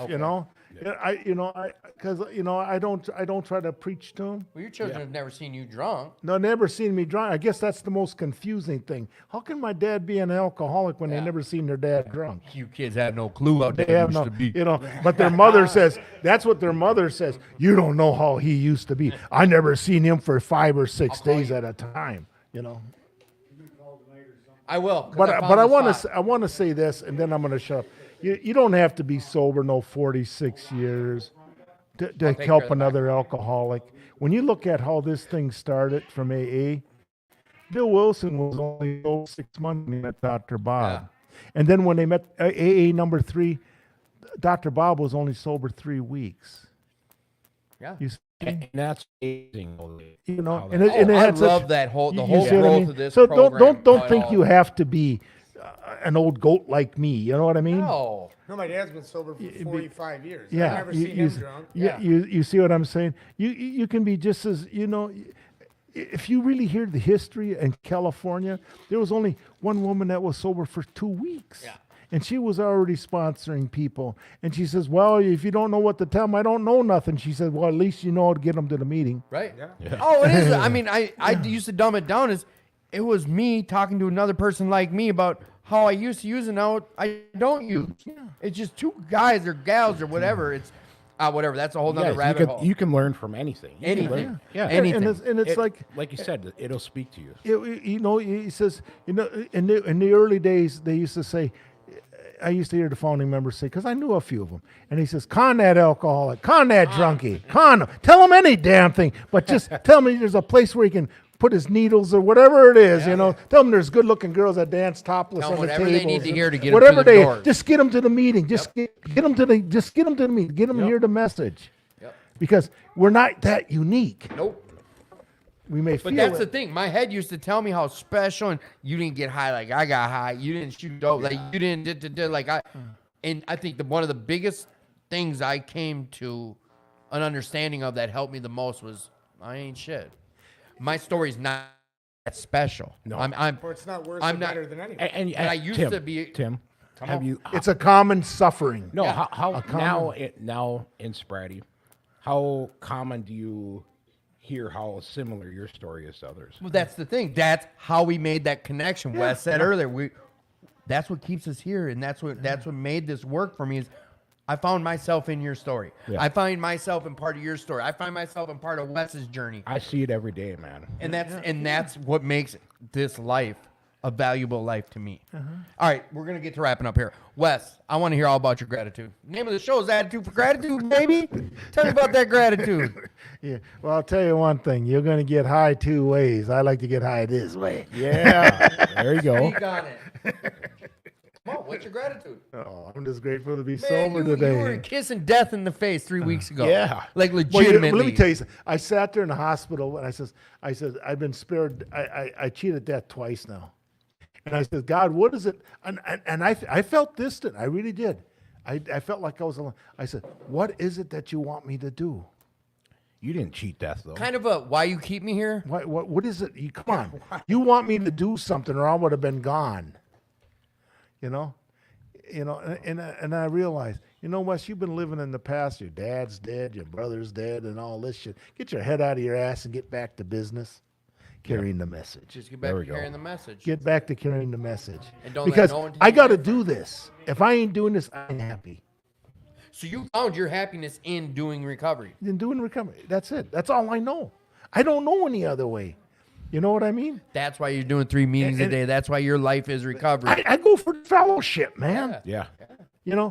I like You want to keep that third leg on that stool. I No, speak I- on I- this all the time when I share my story, whatever the case is. It's like, there's no reason I'm going to change my 5 to 7 meetings a week. They're like, but Tim, you've got 5, 7, 8, 10 year, whatever it is. I don't care. I'm This is what wor- retired. well, My this kids is what are growing. worked What for am I me. gonna do with Why all would I my change that time? shit? Yeah. I work on cars.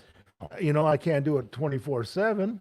I got to be around people. We're people. Did you ever notice when you were drinking?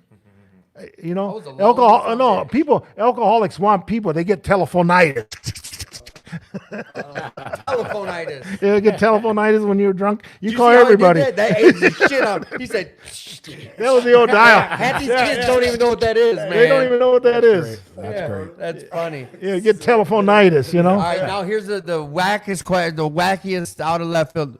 If you could have a superpower, what would your superpower I already be? told you, I already got it. All right, what is it? Carrying the message. Okay. All right. Okay. Are That's we, the power. You got the power to make a difference in another human being's life. You become a demonstration of what God's grace can do to the still suffering alcoholic and drug addict who's dying out there that does not know there's a way out and a beautiful life awaits them. That's the reality and That's the that passion. truth. That's that passion of recovery I love about Wes. All right, then. I'm trying to get to somewhere it's like out of left field. Are we alone in the universe? No, What do you mean? I don't know. Maybe there's some green horns out there. I don't know. But I like to believe that I'm not alone. But I don't want people telling me there ain't no God. Okay. You see? Okay. I believe in God. I believe in a creator. Yeah. You know, you want to know how I believe in a creator? Is because the things people tell me to do in my faith, they feel good. Feels good, Tony. Feels good. Huh? Wes, Yeah. thank you for sharing with Yeah, us, all right. man. Thank you, brother. It's the same message, Yes. just a different voice. There you go. Story's the same, details are a little different. Yeah. Tell me about your gratitude today, Jeremy. I gotta My get going. gratitude's honestly, Take care. I'm gonna say this. Come here. This was amazing. This right here. You know, this is seriously probably the biggest gratitude of today was this. I mean, this is. Oh, doing the I show? needed this. No, hearing all you guys. recovery, yeah. This is great. This is stuff I need. I need this all the time. Soak it up. So I just. We ain't really wrapping up. I just need to get Taki out. And it's amazing. Like, you know, a group of guys, what it can do for you. You know. Yeah. We are sure that God wants us to be happy, joyous, and free. Page 133. Thank you for quoting the big book, Jake. But you guys heard what I said, like with Wes. Like, he'll drop knowledge out of the big book, but he knows when to drop it about what we're talking about. So Yeah. it's not. I do know those guys out there that'll quote some shit, but then be back in they don't do shit. Yeah. Like, he's out here living. I can't quote like. Nah, nothing I like don't. he- In you know? 40, you know what though? In 40 years from now, you might be able to. Yeah. I mean, but might this not. dude's been doing AA. Yeah. No NA, none of that shit. Just a straight AA for 46 years, and he dumbed it down. He was a fucking circuit speaker that traveled the world. Yeah. The world, not just the metro, not the country. Yeah. They were I know, flying him I've out heard to some India and stories, yeah. Finland and like. I mean, he's passion. He's good at speaking. Not to gas up that, but whatever. What's up, little mama? Pump, boom. What's that here? Come on, what's that? Oh, I got one for both of you guys. I'm the weird uncle guy. You want some candy? There you go. Starburst candy. All right. So, Jeremy, 7 months. Like, what do you tell someone who's in your shoes 8 months ago? What do you tell them?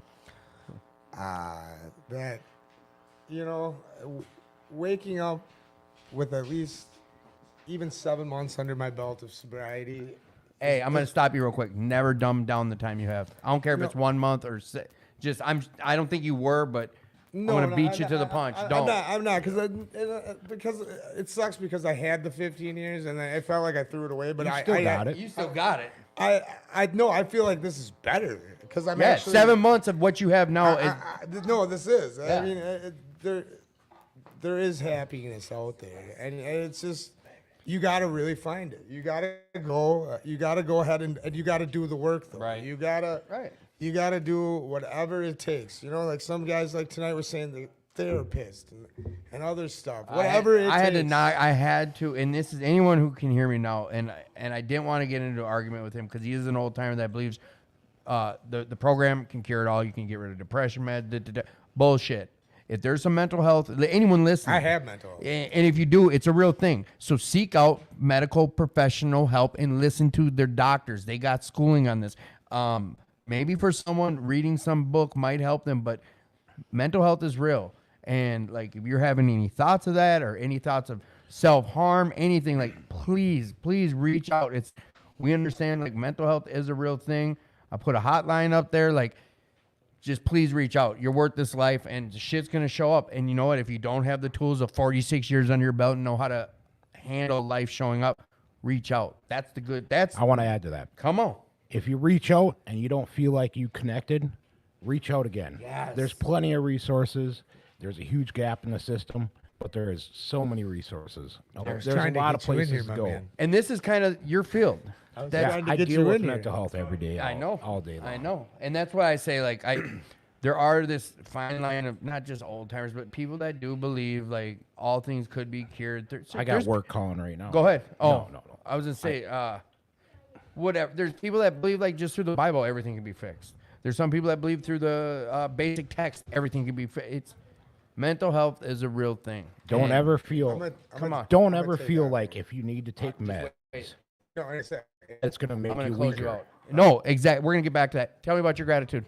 my gratitude. You were like starting I on it, said, but yeah, come on. It's you guys saying. Tell you the truth. It's you guys saying. You know, lately I have been it's been a poor me thing. You know, I got a lot. Oh Jesus, I got a lot of stuff going on in my life. But I got a lot of great stuff going on in my life. Bro, but it's normal to be feeling like you're putting in a lot of work. It's gonna end your regular job and you're changing. It's gonna feel like that. Like not just so much poor me, but it's a lot on you, bro. Well, and like, the thing is like I'm at this new job, right? I just started work, and I am Dustin's, whatever. yeah. But like, I feel like honestly, like I used to be the best in the industry at what I do, right? And I've been sitting there like staring off in the goddamn sun, like just like, you know, and like these guys are probably looking at me, these that are working for me, like, what is this dude doing? He's our boss, like. But I've been thinking about so much shit in my head that I can't even like focus on the task at hand at times. Right. And it's like, even coming here, it makes me realize to slow it down. Take a breath. Take a breathe. breath. And the day-to-day thing, like, people are like, oh, day-to-day, blah, blah. Seriously, though, you need to seriously not sometimes worry. So I get it. You have to. You can't You have to just be play like, and be responsible. you You have to be responsible. That's you the do, yeah, you gotta do day-to-day thing. Yeah, I need that. Like, I need to seriously tell myself more than ever. I got old day-to-day. timers still today after 6+ years be like, Tim, breathe. Yeah. Just breathe. And it still gets under my skin when certain guys say it, but it's the truth. It kills me. You guys, Yeah, come on in, dude. Really? there you go. Everybody Hey, want to come on in? hey, What, just yeah. all right. No, That's I'm being enough. serious. Yes. Seriously. All right, enough. We'll just, all right. I was gonna ask him that anyway. Sure you were. All right. Oh, Out of left There we field. go. Way out of left field. What's your superpower? Any superpower, if you could have one, what would it be? could it be to? Did you form this in a question just now? It's It's your superpower, bro. All right, no, I'm just saying fly. I'm a simple. Bro, you're 4 other. Now we got 5 of us. That's mine. I'm gonna say. You ain't there yet. Hey. No, I No, know. he said want to fly. I'm gonna say the eagle eye. All right. Bro, you're not. It's not even at you. You don't get to. No, Come on. We're taking that back. He don't get his superpower tonight. I'm joking. Last thing, bro. Are we alone in the universe? No, What do you mean? there's my higher power somewhere. Oh, so that for you means we're not alone. We're having the God out there. Someone's out there. Someone's out there helping all of us. And honestly, I feel that that's 100%. Like I have felt it, and then you still like will doubt it, which is wild. Because I'll even yell at God sometimes, be like, Bro, that's one of the you know, questions. like why would you Hey, do this? that's to good. me? No, why that- would yes. you do this to me? Process that. How do you here? That was one of the questions that came in. Is how do you? Bear with me. It's right here. How do you believe in something that you can't see? And that I think was formed towards recovery. Like I don't see what recovery is. Like how do I believe in it? Because I felt it. But a lot of people look at that. Or here it is. How can I trust in something I can't see? Most people go to the higher power question when I ask that. They think I'm talking about God. But I felt it. there you go. Feelings. Yeah, Feelings. Jeremy, I love you, bro. Would you come back? 100%. All right, I'm holding you to it. I've been here twice this week. That's more than I've ever been in my life. Here you go. right? No, FPA. FBI. Yeah. Here you go. Before Take I my give number. before I Everybody- give you this, Everybody get my number. In 1943, engineer his number's right here. Richard James invented the toy Slinky by accident when he was creating springs to support ship equipment. All right, just side note. And that's before I thought it was this I was giving away. Okay, here's the other one. Caterpillars turn into soup before becoming butterflies. What? Oh, Cool. because they go in the cocoon, I think. They get all slimy and turn in. All right. Yeah. It is 952, 769. And those are 3773. All right. Here's a joke. Why did the pitcher go to jail? Because it was framed. All right, Jer. I love you, bro. Thanks for coming on. Thanks a lot, guys. Oh, Chris. Nice meeting you. Yeah, it was nice meeting you, man. I'm looking forward to seeing the future here. Yeah, go ahead, Tim. You already texted me. You got it. Yeah, I got you. I'll confirm it with Hey, him. you know what? I'll probably need this for you guys to get a hold of. Yeah, that would help. That would help. Have a good Father's Day. Yeah, happy Father's Day, bro. Hey, thank you. Yes. All right, here we go. Another question. Oh, and listen, anyone who's just tuned in, damn, I got a lot. If you sent me questions, I'm sorry that I haven't gotten to them, and if I don't get to them, I apologize. But they are going into my little question page, so Let's hear it. we're all good. Hey Tim, maybe you could tell them that there's a message that came with the soap that I'm excited for him to read. Oh, Chucky the Soap Man. The soap dealer. We have a soap dealer in the house and a soap factory. Chucky the Soap Man makes soap back there on that. Let me point over into that room. And he makes this soap here, the Armor of Yah. It's some of the best soap. Mike, he can speak on it, but we're not going to right now. But he's an avid user of it. I did start using it. Have you tried it yet? I bought some. I haven't tried it. Dang it. Try it, bro. I will. I ended up because I'm an Irish Spring guy because it leaves nothing behind, like no slimy like Dove does or nothing. So I like that, especially for my ears. You wash your ears and then it cleans them. All right, whatever. It doesn't, but it smells good after, better than Irish Spring. Whatever the case. So, Chris, Yes, now we what's can the get to that question? question. Let's get We can it. get to that question, and now you can answer it without some northern dude just stealing the thunder. I mean, I've heard him speak so much, though. It's like but I enjoy it. I'm grateful for people like Wes. Our phones. Oh, here we go. Yes. No, I don't have no one on mute. Yeah. All right, this question goes to Chris. Now remember, boys and girls, Chris works in the field of recovery.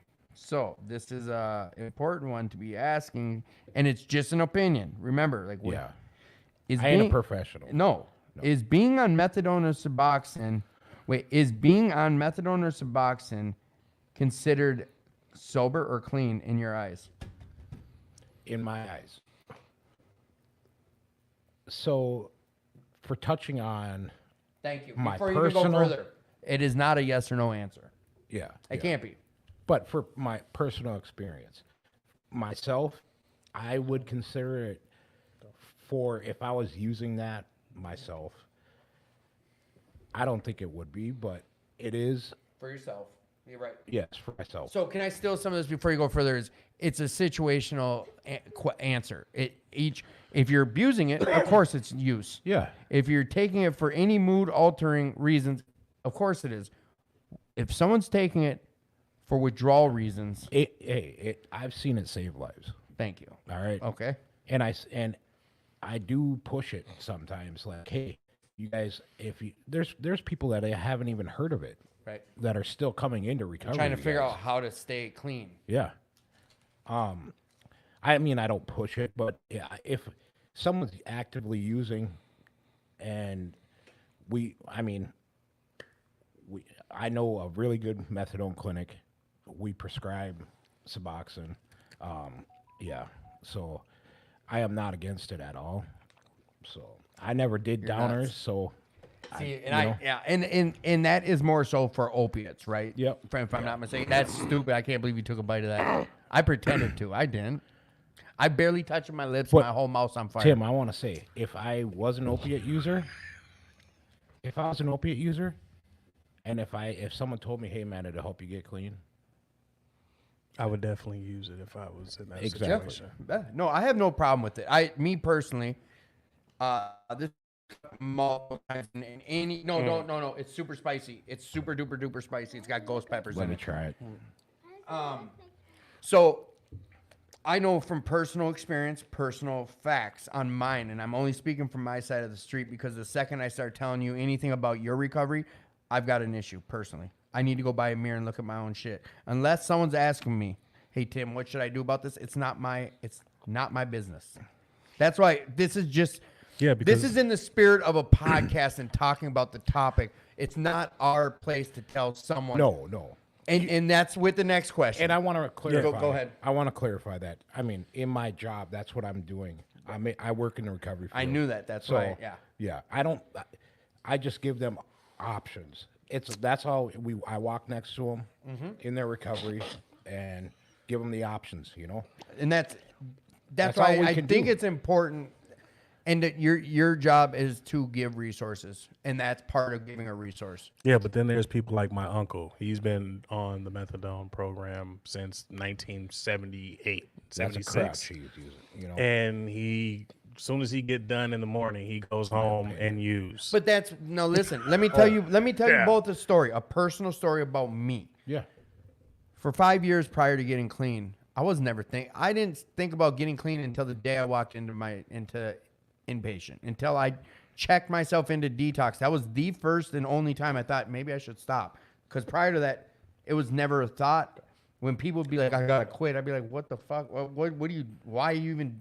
Yeah. Why wasting breath on that? Like, We've why all you been wrecking there. your high?" We've all been And there. that's how I was. Well, I was at the methadone clinic at university for 5 years on and off. I just could never get take homes because I had never cleaned. But here's the thing: I knew methadone, I could still go get high. It was a great substitute not to go through withdrawals if I couldn't get dope. Now, I got into inpatient and was like, they're like, "Well, we see you're on methadone." I'm like, "No, I need Suboxone, if anything." There you go. Because to me, that was an insurance policy. I know I can't get high if I take Suboxone. Yeah. Now, some people aren't familiar with it. Like, we got a kid this kid who's come in multiple times, nodding out, falling over and shit because he's taking 9 strips. He's taking 100 milligrams of Suboxone. Sure, if you're overdoing it and you're nodding out, there's some. I was 4 milligrams for a while in my early recovery. I was on Suboxone, but it was a dose that kept me from going through withdrawals, and my life improved. Great. But That's amazing. I used it as prescribed. Yeah. First time in my entire life I did something prescribed, doing it as prescribed. And this is my story. I'm not here to tell, because I listen to really close friends of mine in my own goals group, in my day-to-day, that half of them don't even know I was on Suboxone when I was. And I listen to them talk about, they have opinions on some shit they're not familiar with. I don't correct them. It ain't for me to correct them. But they're like, no, you ain't going to have no better life doing that. Bro, my life turned around. Yeah, you wouldn't be where you are. Hell no. Hey, I've it wasn't literally for- saved Suboxone. I've saved a client's life like 3 times. Literally blue. Oh, And now I mean Yeah. doing CPR, I did CPR on him for 20 minutes straight before the ambulance got there. Yeah. And he's doing good right now. Probably, what, He Suboxone? No, off the methadone. There you go. And now he's tapering down. He's almost off. And there's that difference. I mean, there is So that. I see it. I mean, I see success in it. So here comes a right field question. Dr. Burt, I've got this chronic pain. Well, let's put you on the marijuana maintenance program. What's your thoughts on that, Chris? Jeez. Paul said here, I'm going to side note. Paul was like, I mean, we do prescribe the card too. hey, Not for pain. see, hot topics. Hot topics. This is what Paul wanted. Paul was like, Tim, maybe we could start bringing up controversial topics There we go. where we get people like the Jerry Springer show where they want to check back in. And I said just like this, the only topics I can think of, it's either politics, abortion, or are you still clean if you're on Suboxone or methadone? He's like, no, not those.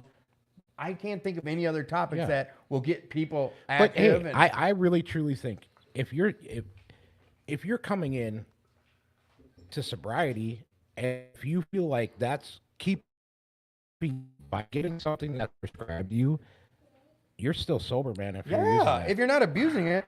Same with marijuana. And this is, like I say, this is for the essence of a show that we're about recovery. Otherwise, You won't hear me talking to, hey, Mike, man, look at them dudes over there on some box and think they're clean. I don't. That's not my place to say that listen to shit. this. You know, soon, Teen Challenge is going to have to allow you to smoke marijuana if you got America. If you have a card, Yeah. that's wild. I mean, Just think that how that's going to change. but that's it's their yeah. program. Everybody can get it though, just by going to a therapist. And Not some everyone. people- Not everyone, we but t- we- for the most part, yes.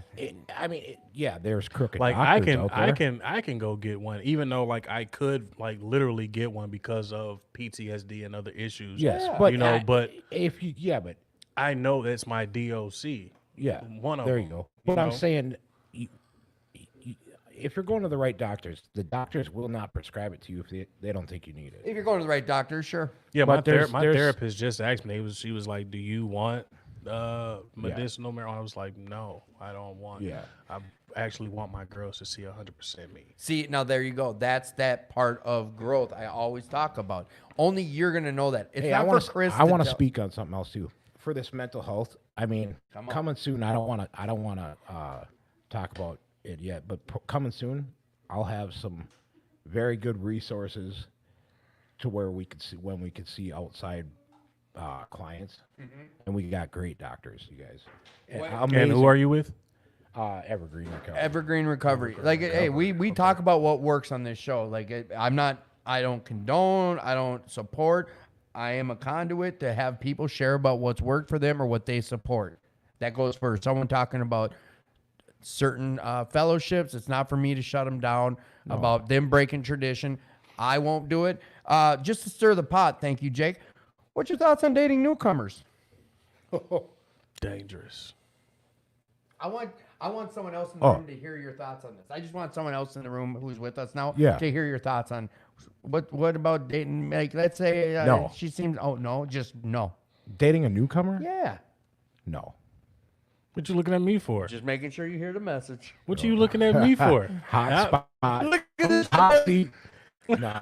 You look down No, innocent. don't do it, man. Don't do it. All right, thank you, Same Jake. with coworkers. Don't do that Coworkers. either. Yeah. Fraternizing. No fraternizing. Oh, okay, we're gonna go through a couple things that get us shut her down, boys and girls. You know what? I get you on and we hardly even talk. Yeah, you're. The North Pole is warmer than the South Pole. Just so you guys know. What kind of coat won't keep you warm? A coat of paint. We used to have a dad joke segment. You know what? The sticks were fire, Dan. Thank you. And thank you for being on the show. Thank you, Jeremy, for being on the show. Thank you, Wes, for being on the Say, show. Dad, them things ain't that hot, man. Why is you still sitting there? Cause I want to chew. You guys were out here. Yeah, you're not leaving yet. You still got to answer a question you tried shooting too far ahead on. A caterpillar has more muscles than a human. What does an invisible cat drink? What does an invisible cat drink? Evaporated milk. Is that what you just said? She said invisible milk. Might as well be the same. All right, got one more cool fact and then a joke. Applesauce was the first food eaten in space by the astronauts. Applesauce. Okay, here's the joke. What do snakes do after they have an argument? They hiss and make up. Get it? Like hiss and make up. Okay. Thank you, everybody who's checked in. I got some questions for you guys. You know what, Mike? Talk to me about your gratitude, because I know you've been dealing with some life this last week or so. Oh man. And I don't want you to come on and talk about it yet, because I want another week to go by before we. Matter of fact, it's gonna be 2 weeks before we talk about you again. All right. So talk to me about your gratitude. Can you find any gratitude in what's going on in life? Yeah, man, I can find gratitude in any moment. Being a dad has shown me how to be grateful. Like these two little girls that's just around right there. They're your biggest cheerleaders. You know that, right? Yeah, that's it. That's my gratitude right there. Are we alone in the universe? Oh no, What do you mean? I've seen some things. Yeah, but That make take me away believe. drugs and all that. There was nothing involved.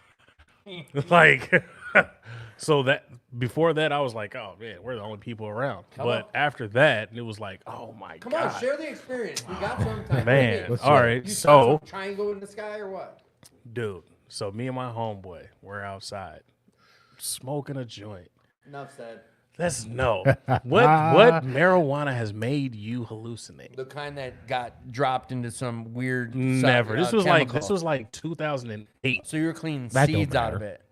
It was No. some old headaches. No. Some stress. No. He went to the stress factory. You know, there's people that smoke bud that never even knew that we just had to clean some seeds and stems and That's sticks. funny. Oh yeah, there's some people out here that just don't know. But I me and remember my old boy- timers that used to be like, "Hey, I don't want none of that good. I need some of that shit with some Yeah, seeds and stems." yeah. You I know had them some all. of those Yeah, people, yeah, yeah. because we were old dumbasses.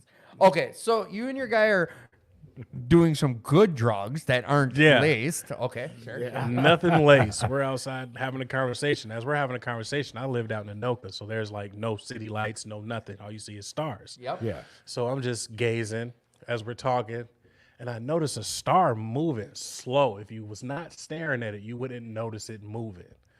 Okay. And I'm like, dude, hold on. Star right here. If it touches the other star, I'm not tripping. Soon as it touched the other star, it turns red, zoom, zoom, and it zoomed off. All right, so I threw the joint. there was still what are them things? Drones. 2008. There was drones. What No, about- this hey. was way out. Drones, that was way more than What 5, year 10 was miles. this? This was like 2008. Oh yeah, that's a satellite, man. There you go. Satellite. Zooming like that? Yes. No. Man, they're zooming out there. I wouldn't be able to see it. Let me just tell you this much, real quick. Side note for anyone, like if you see something, I'm gonna put a little knot in your head. All right, do you understand what we have to play with, like just drones and shit, the cool shit we have? Yeah. Can you imagine what we don't have, that we don't have access to, that our military does, that our government does, that the scientists, that DARPA, that NASA, bro? For it to be that far,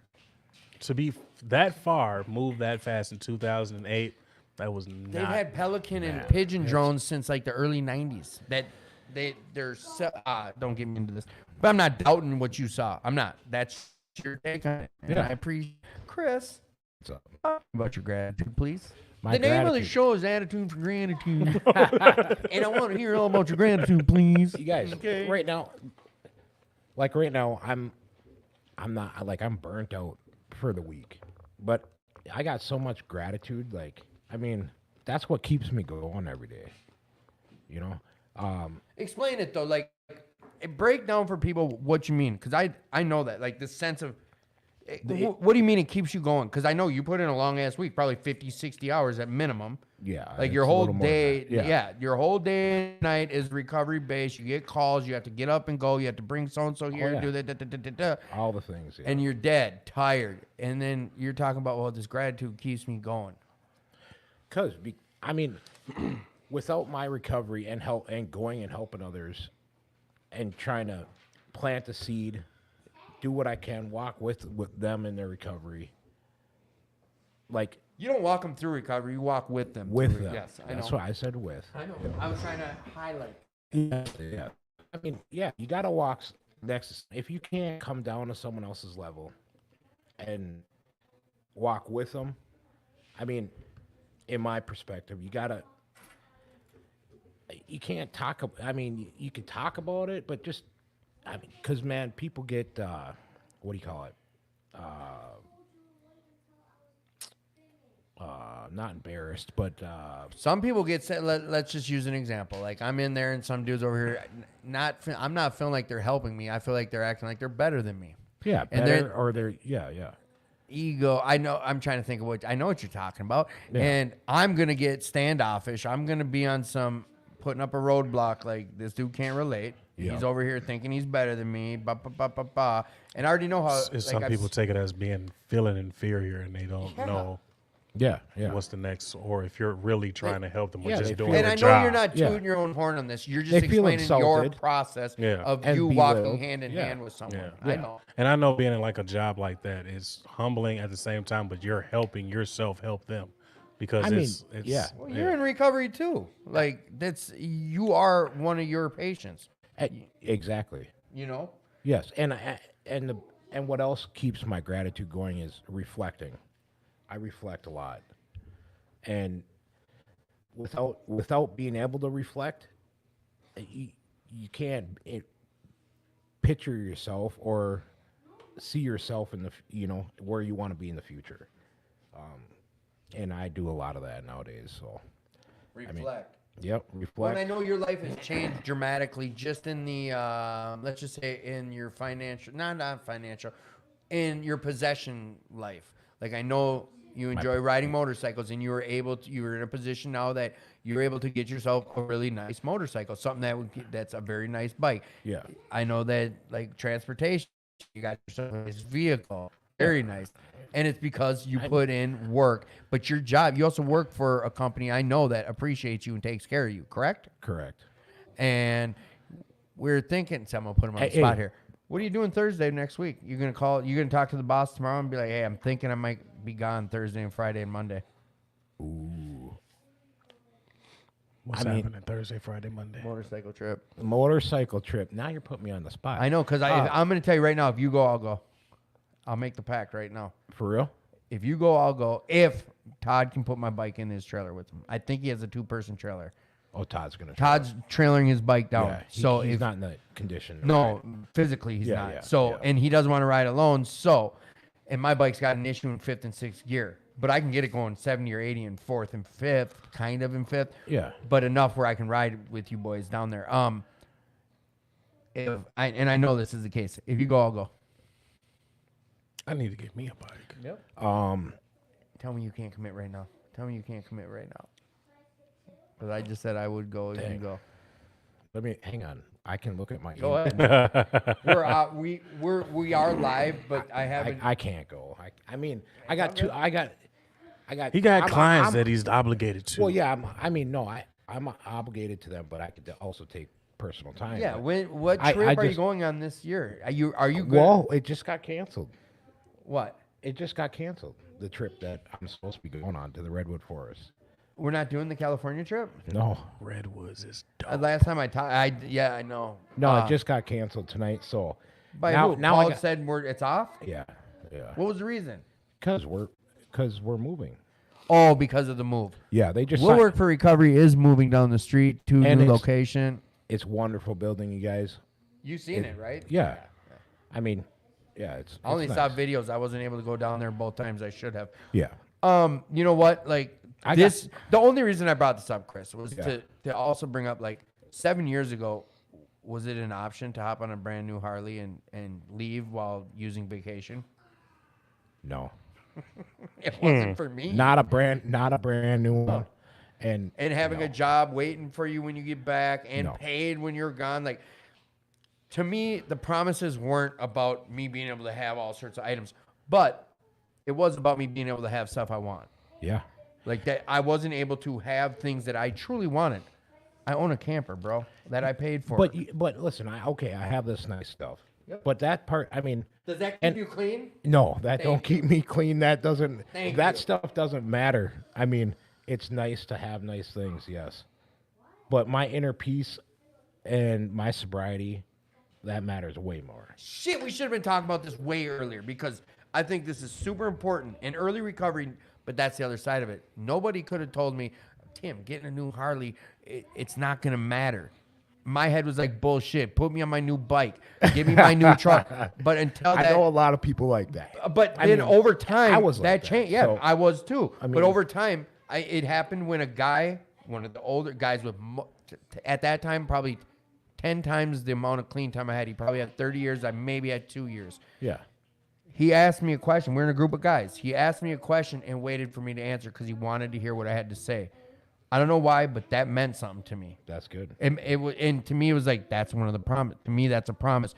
I got clean, and my word meant something again. Someone wanted to hear what I had to say. That's a promise. Okay, so that's your. Did you just tell me your gratitude? My gratitude, Yeah. what I'm grateful for. Yeah. What are you grateful for? I mean, I'm grateful for every breath I take, to the green grass, to.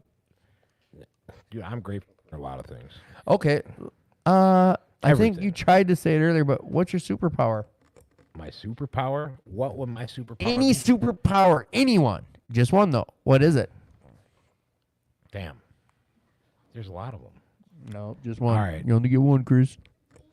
Jeremy said his would be the fly. The fly, yes. Mine is the eagle eye. Eagle eye. What do you mean? That you can So see you can see 100 miles away? How No, far? See anything. See anything through walls? What do you mean? Guy on Thor. He can Yeah. see like thousands. Oh, the Thousands. gatekeeper. Yeah, dude? yeah. You can see in other dimensions, Yes. bro. Really though, that's like that's someone saying hearing someone's thoughts. Like, no. Could it be subject? Could it be whatever you wanted to see, or is it just you look all of a sudden I see every single thing, everything? No, it's what you want to Oh, see. okay. All right. And but what you want to see, that's seeing everything. So Be like Tim's a pervert. no. Are we alone in the universe? Are we alone in the universe? Man, so I'm a spiritual guy. I'd say no because I believe we're all connected. He took it spiritual, and so did he. I think when I ask, "Are we alone in the universe?" I think aliens. Right away, I'm like, "Do you No. believe-" So Hey, if there's aliens out there, there's only one creator. We're all connected. everyone has their thoughts. So I there's just think you know, our space if- is so vast. I don't know, that's the way I see it. And there's no wrong answer to this shit. All right, Mike, anything you want to add to the show before Mike, anything you want to add to the Bro, you got to kick. Well, you had Shorty's talking at the time. Just anything you'd like to add that I didn't bring up? Anything you want to tell the audience? Anyone listening who will listen tomorrow? Just always go to the drawing board when things don't work out. Just don't go use. That's powerful. There we Hey, go. Play the anything tape you want to forward. add to the show? Yeah, I'll add mental health, guys. We touched on that. It's huge, man. I mean, there's such a gap in the system in mental health. Down to people want, if you have mental health, don't be scared to seek help. You're not weak. You know what I mean? Even though there's a stigma on mental health in society, it's getting better. You guys, just do it, because it's not going to get any better. I'm going to touch on it too real quick. Your mental health is not going to get better. If It's you not going to don't- get better on its own if you don't address it or do something about it. Yeah, and I truly believe there's ways without meds. But if it doesn't work for you, it don't. You need them. Hey, man, you're not weak. Yeah, for never needing hang your head low because of it. All right. Thank you, Chris. I love you, bro. it. Love you too. Like he said, like Mike said, anyone listening tonight, thank you for your time. Thank you for your questions. Thank you for everyone who checked in. Sorry if I didn't get to your questions tonight. We will get to them. Next time I'm on, we'll answer more questions or get to more questions. Well, we also had a Yeah, hurdle. All right. Now I'm not on much, but No. we'll get there. All right. You heard it. You're coming back. So thank you, everybody who supports this show. If you have ideas for the show, you can message me directly. My number's down there, or you can put questions up. If you want to be on the show, just come show up any Friday night, and the chair's open for you. There's no money being made off this show. There's no sponsorship, no paid nothing. I had a couple people decline to come on because they made mention of, I'm not going to make you money off my story. So let me just make it clear that this is not a money situation. I pay for a subscription. That's the only money that's involved is I pay a monthly fee to have a platform for the StreamYard. I pay for that. So that's the only money involved. And I guess I've never spoke about that, so I couldn't get upset with the guys who said what they said. I understand. They think Joe Rogan, they think money being made. That's not how this works. My payment is knowing someone gets to hear that there's another way of life out there and that we can share about it. And I'm sorry for echoing. But Chris said it, and we talked about it a little bit earlier. It's mental health is a real thing. I put up the suicide hotline earlier because some talk got brought up about some self-harm. Whatever the case is, please reach out if you're struggling, and please seek some professional help if it's needed. Come to a meeting. Come on down to 2520 North 2nd Street. Multiple places have been talked about. Where you work, what's the name of it again? I'm sorry. Evergreen Recovery. We talked about 2218 First Avenue South. We talked about New Hope, Alleno tonight. Fridley, Alleno got brought up. We talked about Serenity Village. We talked about Eagle Brook. What else? Teen Challenge got brought up. We don't utilize our spots and make it a secret. We share about our recovery. We want everyone to come find what we found. So it's here for the taking. Please come take it. 2520 North 2nd Street. That's where we're at. That's we'll work for recovery Monday through Monday. Like every day of the week, there's some meeting, way, shape, or form going on here. Monday, Tuesday, Wednesday, Thursday, and Friday and Saturday morning. There's a 6:30 a.m. AA meeting here. Very AA structured meeting. Solutions on 2nd Street. Then every day at 1 p.m. there's a meeting. Every day at 7 p.m. there's a meeting. Every Wednesday at 5 p.m. there's a men's meeting and a women's meeting. Every Sunday we do a barbecue. We have morning Bible meetings in the studio here. There's multiple meetings going on here. And like I said, there's a foosball table, a ping pong table. We got prayer rooms. We got a big meeting room, another facility meeting room. We've got Workout a room. gym. Yeah. We got croaky stuff. We got big screen TVs. This place is filled with recovery, and it's yours for the taking. So if you're out there struggling tonight, no one's told you that today, like you're loved, you're worthy, you're worth this life for recovery. Till next time. Next Reach week, out. Reach out. Jake will be here with you guys next week. Until then, adios, and I love you. Thank you.